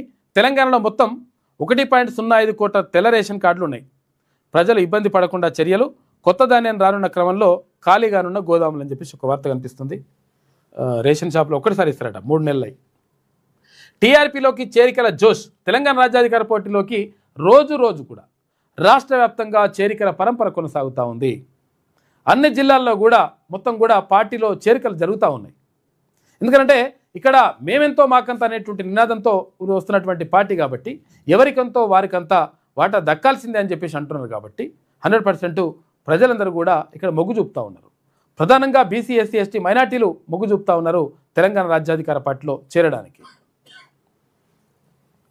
సిరిసిల్ల జిల్లాలో భారీగా జైనింగ్స్. బీజేపీ నుంచి పలువురు నేతలు చేరిక. కండువా కప్పి పార్టీలోకి ఆహ్వానించిన మల్లన్న టీఆర్పీ ఆశయాలు, ఆకాంక్షల సాధన కోసం పనిచేయాలని పిలుపునిచ్చిండు. టీఆర్పీలోకి చేరికల జోరు కొనసాగుతూనే ఉంది. బుధవారం సిరిసిల్ల జిల్లా నుంచి పలువురు బీజేపీ నేతలు తెలంగాణ రాజ్యాధికార పార్టీలో జాయిన్ అయ్యారు. టీఆర్పీ జిల్లా అధ్యక్షుడు దండు వినోద్ ఆధ్వర్యంలో TRP chief MLC Teenmar Mallanna సమక్షంలో వీరంతా పార్టీలో చేరినరు. వారందరికీ మల్లన్న కండువా కప్పి పార్టీలోకి ఆహ్వానించిండు. నాటోకు ఎండ్ కార్డు. కలకలం రేపుతున్న ట్రంప్ ప్రకటన. నాటో కూటమి నుంచి బయటకు వస్తున్నట్లు ప్రకటించిండు అమెరికా అధ్యక్షుడు. ఈ కూటమి విచ్ఛిన్నమైతే పెను మార్పులే వస్తాయి. యూరోప్ దేశాలు సైనికంగా వీక్ అయ్యే ఛాన్స్ ఉంటుంది. రష్యా, చైనాల ఆధిపత్యం పెరిగే అవకాశం ఉంటుంది. అమెరికా ఏకఛత్రాధిపత్యానికి ముగింపు పలికే పరిస్థితి కూడా ఉంటుందంట. ప్రపంచంపై బైపోలారిటీకి ఛాన్స్. ఇక్కడ వరల్డ్ ముఖ చిత్రాన్ని మార్చేయబోతున్న యుఎస్ ప్రెసిడెంట్ డొనాల్డ్ ట్రంప్ అని చెప్పేసి ఒక వార్త కనిపిస్తుంది. ఆందోళన వద్దు. దేశంలో పెట్రోల్, డీజిల్, ఎల్పీజీ ధరలు ఇప్పట్లో పెరగవు. ఎప్పుడు పెరుగుతాయంటే ఎలక్షన్స్ అయిపోయినాక పెరుగుతాయి. 2 నెలలకు సరిపడా పెట్రోల్ నిల్వలు ఉన్నాయి. వాణిజ్య సిలిండర్ ధరలు పెరిగినా డొమెస్టిక్ ధరల్లో మార్పు ఉండదు. ఇప్పుడైతే ఉండదు. క్లారిటీ ఇచ్చిన కేంద్ర ప్రభుత్వం. ఇది శనార్ తెలంగాణలో ఉన్నటువంటి ప్రధాన కథనాలు. అయితే అడ్డగోలు ఫీజులు సరికాదని చెప్పేసి అక్కడ యాజమాన్యంతో మాట్లాడుతూ ఉన్నారు. తిరుమలన్న ఇష్టం వచ్చిన ఫీజులు పెడుతున్నట. కల్తీ దందా గుట్టురట్టు. 14 టన్నులు దొరికిందట. 14,000 కిలోలు మొత్తం కుళ్ళిపోయినాయి. అవన్నీ తీసుకొస్తున్నట మాంసం. ఇవన్నీ ఎవరికి పెడతారంటే మనకే పెడతారు. అమ్మేది మనకే కదా, ప్రజలకే. ఇది ఇక నమస్తే తెలంగాణ చూస్తే ట్రంప్ ఆగమాగం. రోజుకో మాట, పూటకో ప్రకటన. ఇరాన్ యుద్ధంపై అంతు చిక్కని అమెరికా అధ్యక్షుడి వ్యవహారం. హర్మోజ్ తెరిచే వరకు దాడులు తప్పువని మళ్ళీ హెచ్చరిస్తుండట. ఇక బహ్రెయిన్లో అమెజాన్పై ఇరాన్ దాడి చేసింది. అమెరికన్ టెక్ కంపెనీపై మొదటి అటాక్. ఇదివరకు చేస్తామనేది ఇప్పుడు చేసి పడేసింది. ముఖ్య నేత మహామేత. పెద్దలకో న్యాయం, పేదలకో న్యాయం. ఔటర్ను ఆనుకొని 17 ఎకరాల బంధువుకు కేటాయింపట ఉన్న భూమిని. కిలోమీటర్ నిబంధనను తుంగలో దొక్కిన సర్కార్. క్రషర్ ఏర్పాటుకు జెట్ స్పీడ్తో ప్రత్యేక అనుమతులు. ఇక్కడే మెటీరియల్ కొనేలా రియల్ సంస్థలకు ఆదేశాలు. ముఖ్య నేతలకు నెలకు 2 కోట్లకు పైగా రాబడట. నియోపోలిస్లో నిబంధనలకు విరుద్ధంగా క్రషర్. నియోపోలిస్ భూముల్లో ముఖ్య నేత బంధువు క్రషర్ ఏర్పాటు చేసిన స్థలం అంట. ఆ ముఖ్య నేత పేరు రాస్తే అయిపోతుంది కదా. బస్తీపై జబర్దస్తి. 1000 కోట్ల రూపాయల భూమిపై కాంగ్రెస్ సర్కార్ కన్ను. రాజేంద్ర నగర్ పరిధి హనుమాన్ నగర్ను అమ్మే ప్లాన్ అంట. ప్రైమ్ ఏరియాగా మారడంతో స్వాధీనానికి పన్నాగం బంతున్నట.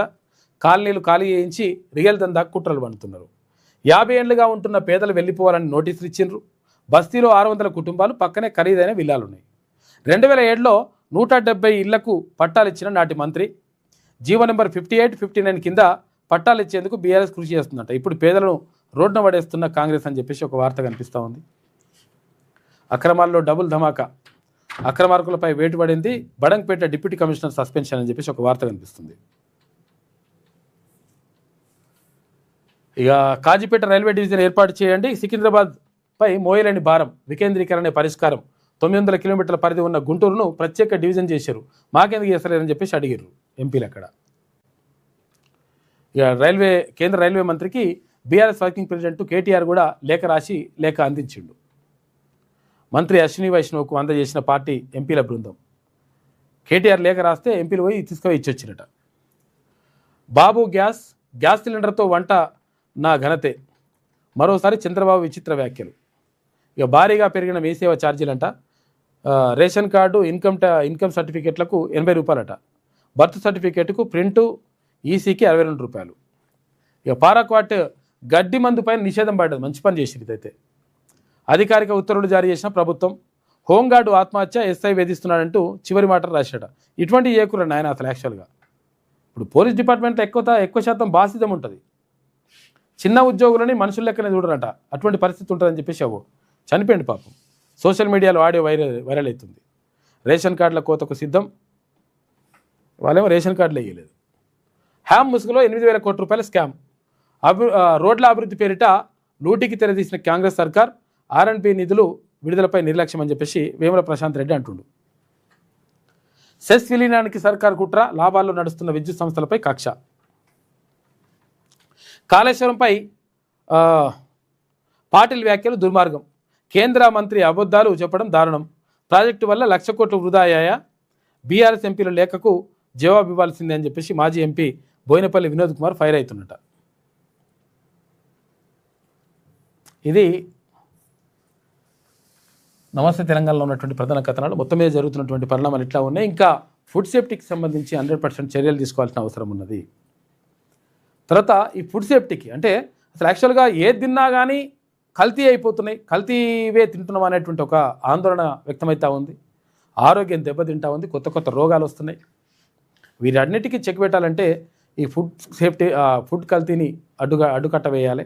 తర్వాత ఇక్కడ సేంద్రియ ఎరువులు వాడినటువంటి, అంటే అప్పుడు అసలు యాక్చువల్గా ఇప్పుడు బర్రెలు ఆవులే లేవు, ఇప్పుడు తక్కువ అయిపోయినాయి. ఇప్పుడు అవి లేకుండా పేడతోటి పంటలు పండించాలంటే అది కూడా కష్టమవుతుంది. సేంద్రియ ఎరువులు ఎట్లా వాడతారు, ఏం కథ, ఈ రసాయనాలతోటి మొత్తం కూడా ఇబ్బంది అయిపోతూ ఉంది. కాబట్టి జాగ్రత్తగా ఉండండి. అసలు యాక్చువల్గా మనం వాడుతున్నటువంటి మటన్ కానీ, చికెన్ కానీ, లేకపోతే ఇంకేమైనా ఆహార పదార్థాలు కానీ కల్తీ ఉన్నాయా లేవా, అసలు పరిస్థితి ఏందనేది కొంచెం జాగ్రత్తగా చూసి తీసుకోండి, లేకపోతే ఇంకా ఇబ్బందులు అవుతాయి.